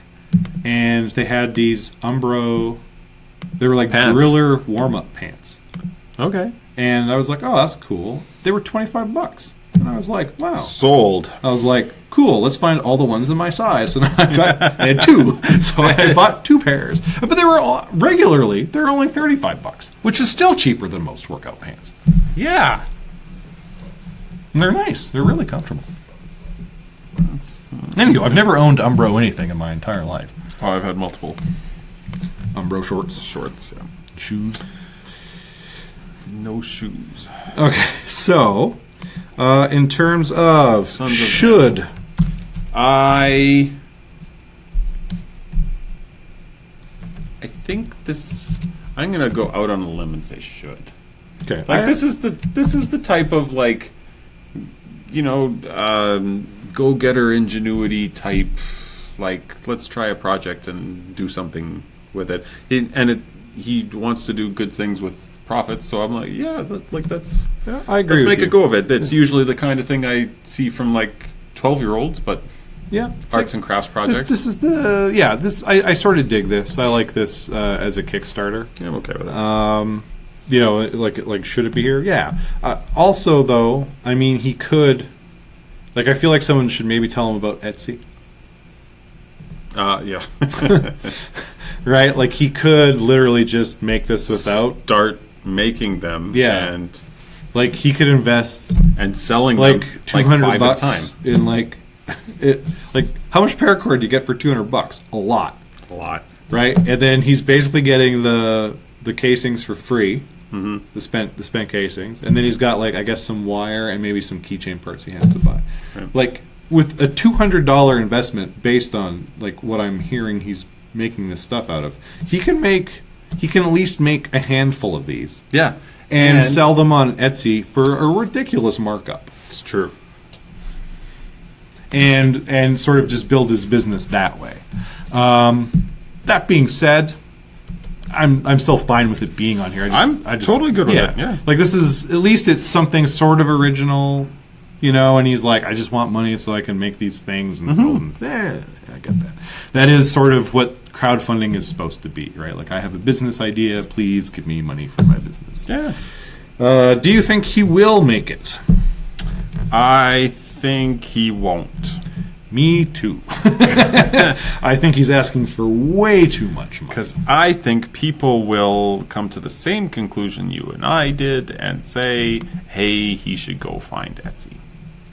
Yeah, like if he just started on Etsy, I think he'd be in a much better shape as opposed to as opposed to doing a Kickstarter. I don't think he's gonna like $100,000 is a big ask, first of all. And he's really only got a $50 pledge. Yeah. Right, so what is it, like 20,000? Yeah, 20,000 pledgers. A lot. That's a lot of people he needs to see this. Now, I mean, people who are like gun enthusiasts. That's an expensive ask, too. Yeah. Yeah. Like gun enthusiasts, they like spending money on guns. But I don't feel like overall bracelets they're gonna. Yeah, overall they're pretty frugal. I think is a good way to describe at least my experiences with gun owners on the internet. I don't think he's gonna get this. Did he have any pledges? I didn't even look. I think he was at 0, right? I don't. Yeah, no. He's at 0. Okay, cool. All right. So that's that one. So the next one is a weird one, admittedly. Alternative bridge. These people literally want to build a bridge. Whoops, I grabbed the wrong thing. Building community support for pontoon bridge, providing transit between Williamsburg and Manhattan during the L train shutdown. So they want to build a floating bridge? A temporary floating bridge? For $50,000 US. Yeah. So I think these guys have sort of the opposite problem, where they aren't asking for enough money. Like, how do you build a... Okay, I have so many questions about this. Like, can you just do this? Like, build a bridge? I want to go build a bridge. Like, if we wanted to build a bridge across the North Saskatchewan, could we? Like, I feel like there's zoning things they have to take care of. I'll be interested. There's no zoning on rivers. Anyways, these guys are asking for 50 grand. What are they going to do with 50 grand? 50,000 American dollars in a month. They already have 4 backers, which is probably the 4 guys whose idea this is. I gotta say, mind you, like they've got just over $1,000 pledged. Yeah. So they want to build a pontoon bridge. It'd be capable of supporting 2 lanes of bus traffic and 2 walking/bike paths. Construction will take 6 to 8 months, and the cost can be completely covered by a $1 toll. Okay, so like the 50,000 isn't to build the bridge.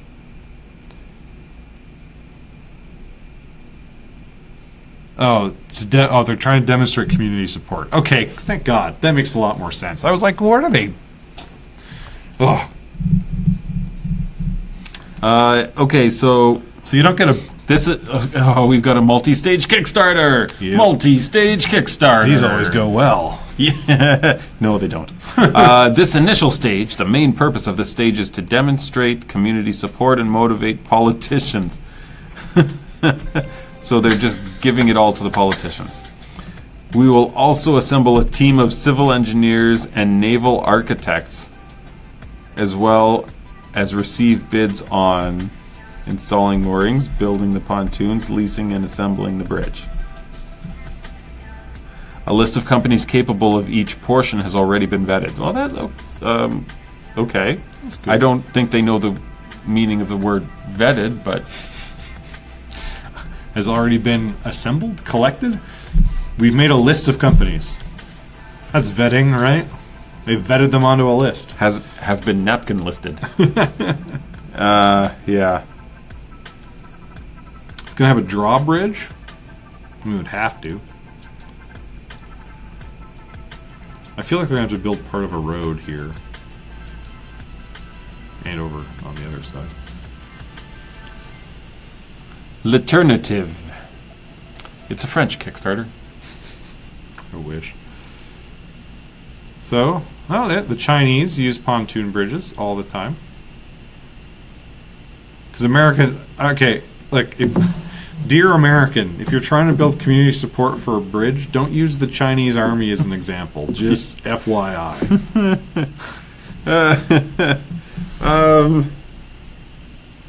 It's kind of neat, though. They could it is cool. I think this is a neat idea. It's totally neat. Absolutely. I'm going to say should not be on Kickstarter. Kickstarter is not the place for civil projects. No. Civil engineering projects. Yeah, I know what you mean. It's definitely a place for civil discourse, but only if that other app got funded, right? That would have been.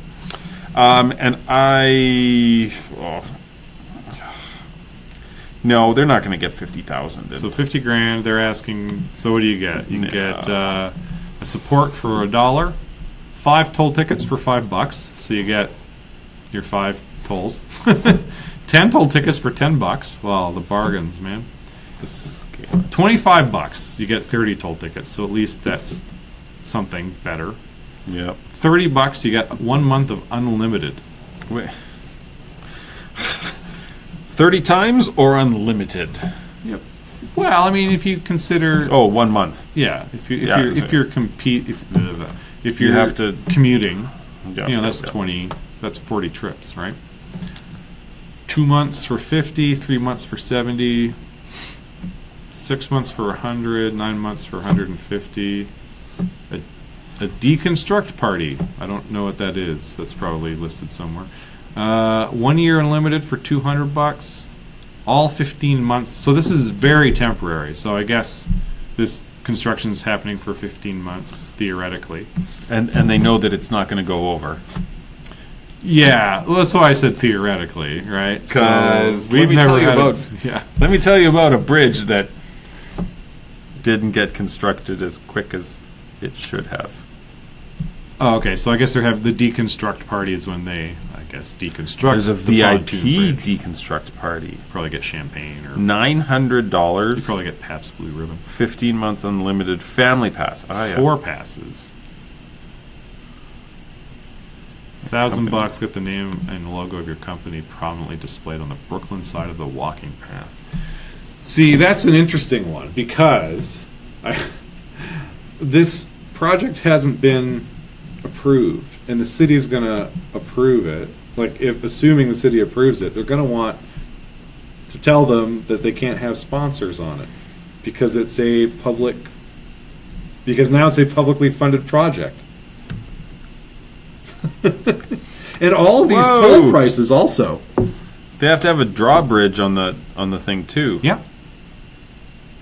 What will be done with any extra money raised? Extra money from your 50,000? Extra money will only be spent if it will help bring about the construction of the bridge. Sure. So, any unspent money will be returned to backers? That's... Okay, these guys don't understand this. Sorry, what did you say about backers? Any unspent... What? If the project is deemed to be infeasible. Oh, well, that's nice of them, I guess. I mean, like, they don't have to do that, so good for them. I hope they have very transparent accounting then.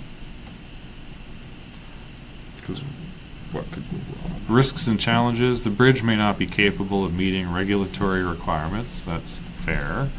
Given that their existing model is Chinese. Yeah, the Chinese army, and the Chinese are really known for their health and safety. Exactly. City support might not be obtained. That is a big That's a pretty big risk. The MTA may not honor the rewards offered in this campaign to our backers. Yep, that was the other thing I was going to bring up. Look at you. Even beyond the advertising one. Like, who's to say that, like, hey, I got this toll pass from these guys on Kickstarter. Okay, well, take a hike, pal. Is likely how that conversation goes. Yeah. Oh, check out the FAQ. Nothing. Why even put that sentence there? Made you look. Jerks. Made you look. Yeah. So I don't think they're going to get it. I'm going to say no. Even though they've already got $1,000. Numbers in here. So they've got $1,000. Yep. 1,050. Oh, 1050. Sorry. It's okay. It's important for my math. 1052. Is it really? It is. Divided by that times 100. That's 1050. So they were at 2.1% on day one. 50 grand is not a lot. Well, I mean, it's kind of a lot, I guess. So you're saying they won't make it? I'm going to say they won't. I'm going to say they can find enough rich hipsters in Brooklyn to support this. So I'm mainly just so we don't agree on everything. I'm going to say that they will. You're going to go for this, hey? Yeah, I think now that I see that it's just a community thing, you're going to get civic, social-minded people with a bunch of money because they live in New York to back this. Maybe. And I don't know. This is tough. I mean, yeah, it's It's not a real confident yes. It's a real not confident yes. A not confident yes. Yes. Yes. All right. All right, what do we got next? Next, we've got Voltbot. Voltbot. Oh. So this is sort of a neat dealie. I want one. And I didn't look What too is close at it, to be honest with you. So basically, it lets you... It's like a USB battery with a screen on it. I like screens. With a touch screen. I love touch screens. I think it's... yeah, that looks like a touch screen. The visualization of voltage and current tells people immediately how fast the charging is. Voltbot can simulate QC charger or iPad charger, providing quick charging experience. For instance, up to 70% speeds up when charging iPhone 6 Plus. Multi-channel outputs remove the trouble brought by more and more power adapter, and full compatible with Apple and Android phones, further enhance the charging experience. Voltbot adopts DC input as power source. It is much safer than AC input charger, especially when placing on our desk. Oh, this isn't even a battery, I don't think. Provide extremely clean electricity current, doing great benefits to health of devices. Voltbot has wireless connectivity. You can use an app named Volt Robot to get power curves stored in Voltbot. Toggling abundant curves of second, minute, hour, or day will give you information to judge how healthy your device is, or how much power it consumes. However, without APP, you can also access Voltbot rapidly with a web browser. I like that they're just using a reader. A converter has been designed to convert USB into dual screw. With converter installed, you can use copper wires as usual. The DC output can be easily adjusted through app or web browser. Voltbot has advantage on portability and free great room of desk space. All 4 channels can be adjusted to any voltage from 2.5 volts to 12 volts. Oh. The output current is clean and output ripple has been compromised. 1 channel or 2 USB ports. Each USB port can source 2.5 ampere. With Voltbot, now is the time to light up your gadgets and toys, no matter it requires 3.3 volts, 5 volts, or 12 volts. Voltbot would be a convenient tool when you do board developing or hardware maintenance. Voltbot can be accessed globally as a web server. All in one for all. I'm the founder of Silicon. Our goal is to discover easy and funny ways to do my life.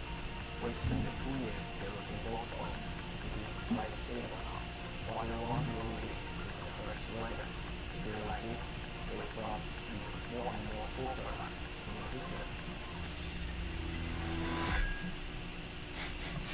I love that it's called Silicom. So I'm a little more sold on this now that I've watched the video. Initially, I was like, "This is kind of dumb," so, because I looked at it and I get why they sort of initially marketed it this way, was they were trying to sort of hit the consumer market, right? And people like to charge their devices. Mm-hmm. And not everyone knows this necessarily, but your iPhone and your iPad charge on different voltages compared to each other, and then also compared to, say, Samsung devices. The voltages you need are different, and you should be using the right voltage for your device. So I thought initially that this was just sort of like a smart charger where it goes, okay, here's the device. Here's the right amount of Here's voltage. the right amount of voltage in this port. And it does apparently do that partly, at any rate. But the fact that you can use this to power other things, so if you're into electronics, this is a great device if you're into electronic hardware stuff, because getting a desktop power supply, like they were showing it side by side, like that's literally what you need to have on your desk. Like if you buy a commercial one, they are, like this big, and they are heavy and they are kind of expensive. Mm-hmm. You can sort of build one for a little cheaper if you have like an old power supply. I need to finish making mine actually, but They are ugly, and they look like an old power supply. But if you don't care, then that's fine. But this looks pretty neat. I'm trying to figure out. I don't like that it requires it sounds like it requires an internet connection, which sucks a little bit. Concepts of Voltbot. How much happiness will be generated when people have a nice charger? That's David Maxwell from Most Fun. Ah, yes. Next testimonial. Voltbot gives you interactive charging experience and further provide reliable DC power. Tim Cozy from Slam Tech. You know what, for kicks, let's go find... Is this Slam Tech.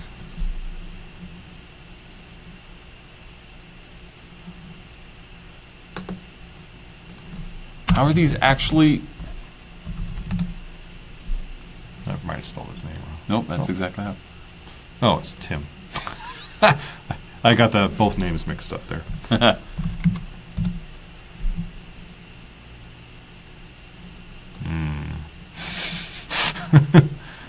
That's not boding well.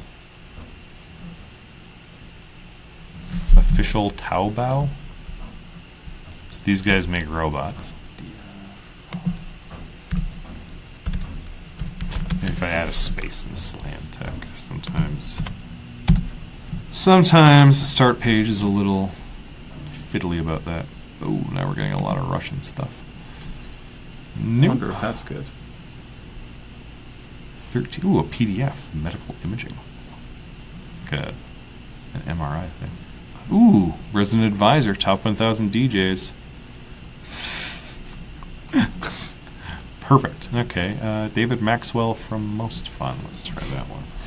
David Maxwell from Most Fun. Oh, one of the things I've been working on this year is like touch typing, home row typing. I am getting more competent at it. How do you feel about that? Okay. Yeah. Yep. Okay, so there's David Maxwell on LinkedIn. This is the top result. So I hope this guy actually works at Most Fun. He does not. No. Absolutely does Sure not. doesn't. Sure That is not the guy we're looking for. All right. Well, I don't entirely know what to So I think that about. these are fake Right. things. Maybe if I just search, let's just find the Most Fun. How many adapters have you collected in your home? 20? 50? You'll no longer need to count because Voltbot can replace them all. Voltbot can give you any voltage through 2.5 volts to 12 volts. Okay, so these guys. So okay, he probably does have reviews from actual hardware dudes. So these guys make 3D printers. It looks like. So I guess Voltbot would be useful for them. Same with the Slam Tech guys because they make robots. See, here's the thing, though: is I still need the cables, and you can sort of use the same adapter for your iPad and your iPhone. Like I say, it's more efficient to do it to use the right ones. But it does work. The LCD is a nice touch. It is exciting to watch electricity streaming into your devices. Not wrong about that. It's true, but I think that's more for us than... Oh yeah, it's completely unnecessary, but it's like a neat thing. 4 independent charging channels. I wonder how he's getting that speed. Because generally speaking, you need like giant transformers. Like that's why power supplies are so big. Yeah. So how is he getting that? He must have a big wall wart or something. I bet, yeah, it has to be. He has to have a giant wall wart. Gives him dirty DC power Yeah. that he then cleans up. Safe well. to human. Excellent. Device organization. Ooh, thank you for outlining the comfortable operation zone for me. Throw a phones party. Oh yeah, that was like a GIF or something he had up earlier, I think, where this one. Look, guys, you can leave your device anywhere while you're charging it. Here or here or here or here or Anywhere here or here. around this teapot in this general area, as long as this cable is. Here or here or here or here or here. Let's be real, that holds true for anything. Now, I have like a powered USB device. I can just kind of already do this for like $30. Kinda. Like, I'm not getting the feedback. I don't have the app or the web. I'm also, like, I'm not a big fan of Internet of Things stuff. And so if this thing is, like, phoning home to a web server all the time, that kind of sucks a bit. Yeah. If I could just connect to it via Bluetooth, like with the app. It's a little bit scary. That would be, I'd prefer that. I would rather, yeah, like if I could disable the Wi-Fi and just have like Bluetooth on it, I would prefer that. Yeah. Like if it can't phone home, does it work? That's always the fear of Internet of Things. Okay, so this is definitely the type of thing that should be on Kickstarter for me. Yeah.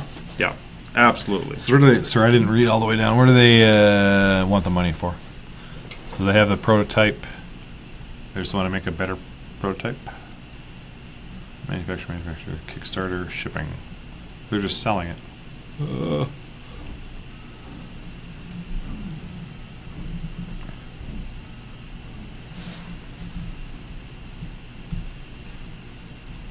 Alright, I'm going to say no.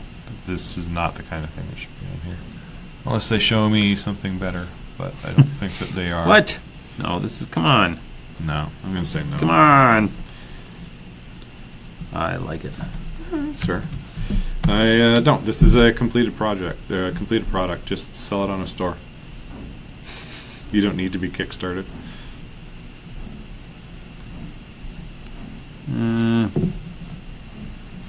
Great. So what are the, let's take a look at the rewards. Jeez, gotta scroll to that. Someone knocking the building down? Could be. Okay. Try not to worry about things like that. 78, so $13 Canadian. You get a mount kit. Only ships with the Volt bot. What? I don't even understand this. If I give them 13 Canadian dollars, Yep. accessories to install VoltBot on vertical surface or in a car, only ships with VoltBot, but I don't buy a VoltBot, do I not get this mount kit? No. Because it only ships with a Volt bot. That's interesting. That's not what I expected. They're selling accessories. For $19, you get the engineer's kit. So if you're a DIYer, you can use the adjustable DC source. Only ships with the VoltBot. Again, you have to buy a VoltBot and this. $87. You get to be one of the first 99 people to own a VoltBot. See, it comes with a Volt bot. Yes, this does ship. This will ship, presumably. $99 just means you weren't in the early bird. You still get a VoltBot. And 993 Canadian bucks. You get 10 VoltBots. Someone's spending $1,000 on power adapters. Look at all the different places you can put them. Yeah, anywhere around my laptop or while I'm doing dishes. Keep going. Or above the toilet. Oh yeah, that's exactly where I need it. What's this? Oh, hey, you tired of your kids watching movies? Let them watch you charge your phone. I like it. I like That's it. hilarious. Perfect. Okay, I changed my mind to no. You change your mind to no? I do. I changed my mind to no. Okay, I've convinced you. Yeah. The question is whether or not. So I want this is- 100,000 Hong Kong bucks. They're at 59.40 currently. And they've got like 7% of their goal already. 6. Oh, crap. 5.6? 5.94. Oh, so close. Okay. It's easier if you look at it in the Hong Kong dollars. That's true. Instead of trying to divide 954 by Instead of doing 60,000. that, yeah. Absolutely. Math has failed me again. Do you think they will? They're on for 44 month. days, a month and a half. I cannot find my spreadsheet. There we are. I kind of want them to. I think they're going to. I'm going to say yes. This is the kind of thing that people like to kickstart. It's done. So there's like very little risk. There's very little risk. Like it looks like it's going to ship, right? Like this is basically a store. At this point. Yeah, I'm going to say no. You're going to say no, you don't think it'll go. No, to be contrarian. That's fair. I thought you were. I really thought that you'd say yes. Yeah, I don't know. I think you might be right, but I'll risk it to Okay. not happen. Okay. Last one. This is a weird one, also. Coffee and waffles. If I could find my sheet. It's called Coffee and Waffles. Here we go. Find it Yeah. I'll even switch so people can see it. so they can see they can see coffee and waffles now. We roast our own coffee beans. It's a authentic Brussels style waffles. All right, let's watch their 2-minute video. Hang on. Sure. Brussels style waffles? Do they mean Belgian? Yeah, Brussels is in Belgium. It's like the capital. Yeah, but like, how specific are we being here? I don't know. I can't Apparently. name anywhere else. Oh, I was going to say I can't name anywhere else in Belgium, but that's not true because I can name Bruges. Okay. All right. What do we got? French literally translate to coffee and waffles. And this is what we are all Those look about. like First, we had to set the Frozens. standard by not buying a processed roasted coffee. thank God. So we work closely and exclusively with coffee farmers in Honduras. What? We chose the Copan Trade Company to be our one and only source for green coffee beans for our company. Our coffee beans Those are are red. high-altitude farmed beans. Yeah, that's what coffee beans in the look like. mountaintops of Santa Rosa He de said green Copan coffee beans. and surrounding mountain Oh, I villages. see. Unique taste characteristics such as fruits, nuts, chocolates, and spice, and is never Thank you for bitter describing and coffee always to me. intensely aromatic. Our brewmaster takes brewing coffee very seriously. This is why we considered everything from the coffee bean to the roaster. This is why we choose to use the Dietrich IR series, the top-of-the-line coffee bean roaster, which will help us set the standard for the best coffee experience ever. Our coffee does not stand alone. We proudly matched our coffee with an authentic Brussels Belgium-style waffle.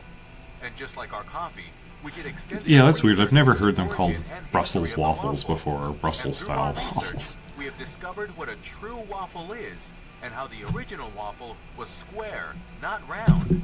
And waffles can be served savory or sweet, and also hot or cold. And here at Café et Gaffrey, we offer a full line of sweet and savory waffles, and feel free to top your waffle with one of our signature syrups that we make in-house. We have a full line of flavors to choose from. Those are round. And on your way out, grab a bag of your favorite coffee and a bag of Come our on. waffle mix and your favorite syrup, so you can experience everything we have to offer in your home. For a Let us low be your price of extended $80. family. Support us on Kickstarter and get exclusive access to the finest coffee and waffle experience. All right. Well, that was a video. This is crazy talk. So I'm just going to reload this page. So that graphic there. So they're asking for 60,000 American buckaroos. I don't even know if this should or not. Oh my god. Apparently this guy doesn't know what a paragraph is. What is this? Not a paragraph. Holy crap. Guy. Dude. I can't read it. Can't Can't read it. Can't do it. Okay, he's decided to open a coffee shop, a home-based location and storefront for my coffee and waffle concept. So he's only selling coffee and waffles and nothing else. Syrup. Oh yeah, and syrup and pancake mix, waffle mix. Excuse me, because it's not the same thing.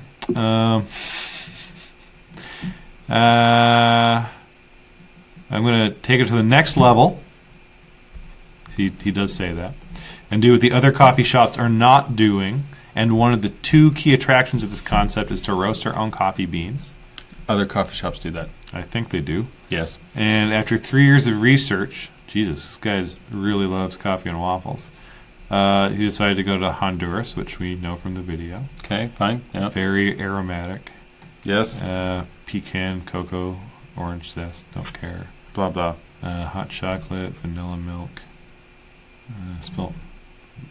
No, I was going to say he spelled vanilla wrong, but he didn't. It's hard to tell because everything is blurring together. Mashed. Putting a year of research into the art of waffle making? Are you effing serious?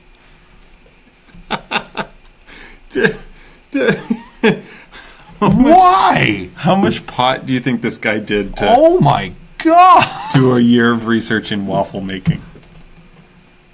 Ugh. This hurts my head. The menu developed reflects how waffles were made in the beginning, but with a modern twist. So this is a tiramisu waffle topped with mascarpone cheese, cocoa, and rum-soaked waffle. That's a cold option. Okay, that's what a tiramisu waffle would be. Or if you prefer something hot, you can try the German chocolate waffle, a dark chocolate. But Yes. Brussels isn't in Germany. Yeah. Our flavored syrups and roasted coffee by the pound we will sell directly to all local restaurants and hotels. Okay. Sure. I feel like you'd have a better luck doing the online distributing first. Okay. He's been a chef for 25 years. Well, this guy, if you spent 25 years as a chef and then dedicated a year of your life to waffles,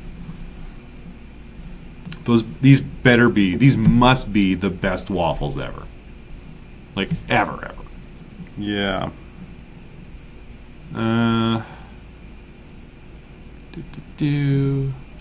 Okay. Is he an actual chef? I'm a macaroni and cheese chef. Well, like, chef's sort of like a title, right? Like, you can't just call yourself it. Like, I don't know. Like, can you? Call yourself anything you want. I mean, I guess you can call yourself a chef, but all right. No reward for $10. $20 or more US. You get love and support.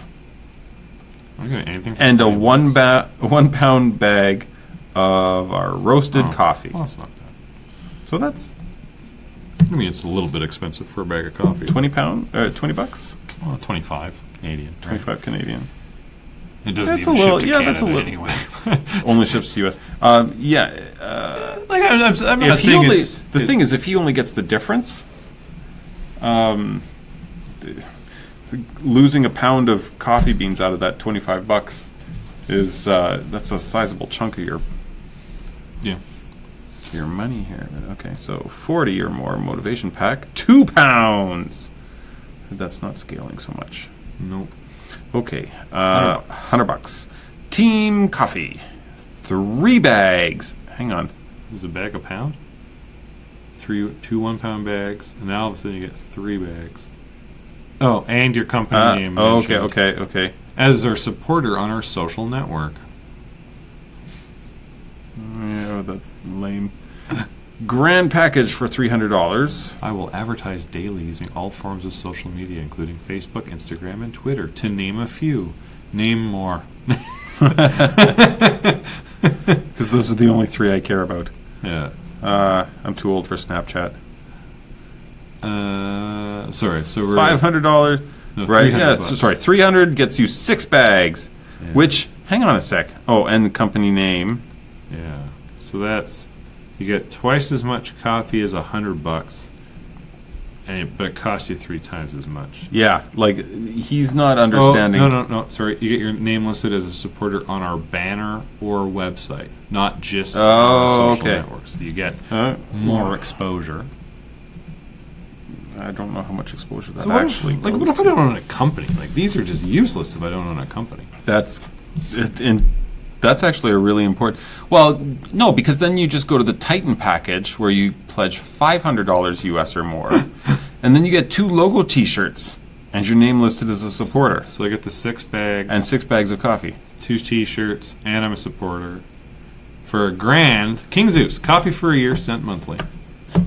I can drink a lot of coffee. I was just like gonna if say, I tell him I'm a computer programmer, does he like immediately bump it up? disqualify Yeah.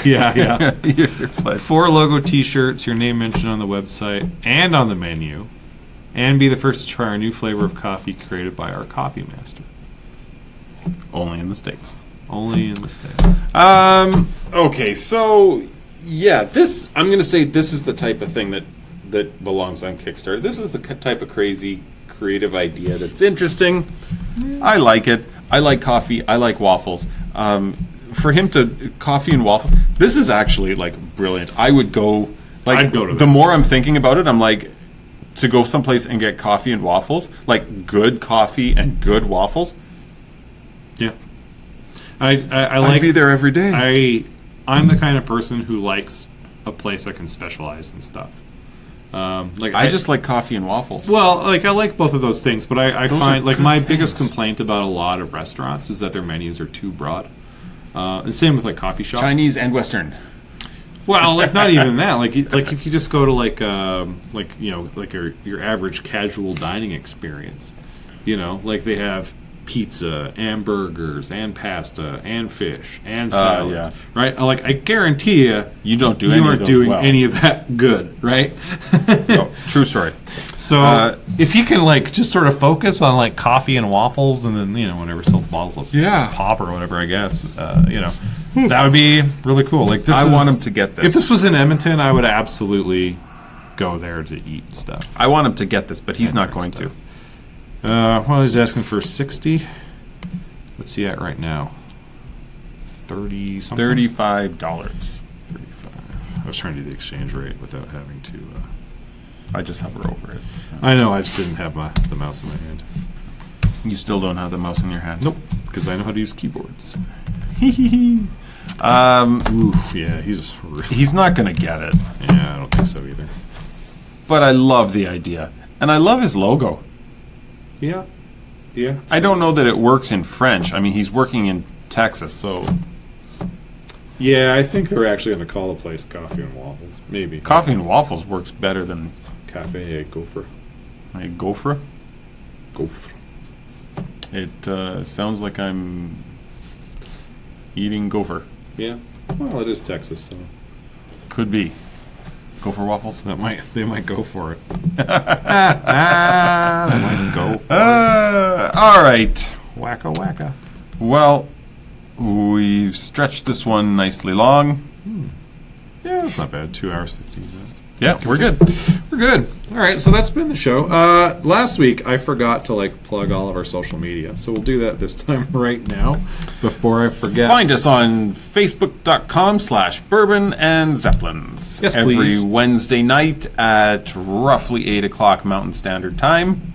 Yep, our schedules have been a little bit wacky lately, so we'll just say roughly 8. If you follow our page there, you will get the updates letting you know when the show is going to start. If you're more picture-oriented, you can join about 97 people from the Middle East and follow us on Instagram.com/Bourbon and Zeppelins. If you are big into Twitter, I did actually tweet, well, I retweeted from the Bourbon Zeppelins Twitter account, from my own Twitter account. But you can follow us on twitter.com/BNZ Show. If you're in the States, that's BNZ Show. Yes. If you're watching this on YouTube, thanks for finding us. If you'd like it to be easier to find us, please subscribe to our show so that we can get our custom URL. That'd be great. Yeah, our goal is 100 subscribers. I think we're down to 12. I really got to post something on Instagram that might drive all those dudes from Middle Eastern countries to our YouTube page to follow us there. That would be great. Last week, oh man, if you search for Bourbon and Zeppelins, at least we show up first. Well, it might be because of my searching. Oh yeah. Yeah, we're down to 12 subscribers. We could use another. We were up to 82. 13 for a while, but yeah, we could. 82 would be great. 82 isn't enough. Your math is bad. 88. Damn it. 88 is the number he's looking for. Jeremy's not the math guy. I am not the math guy. Anyways, that's it. We hope you've had a happy Valentine's Day. Before we go, Jeremy, happy Valentine's Day. Why, thank you, David. We'll see you next week, everybody. Have a good one. See ya.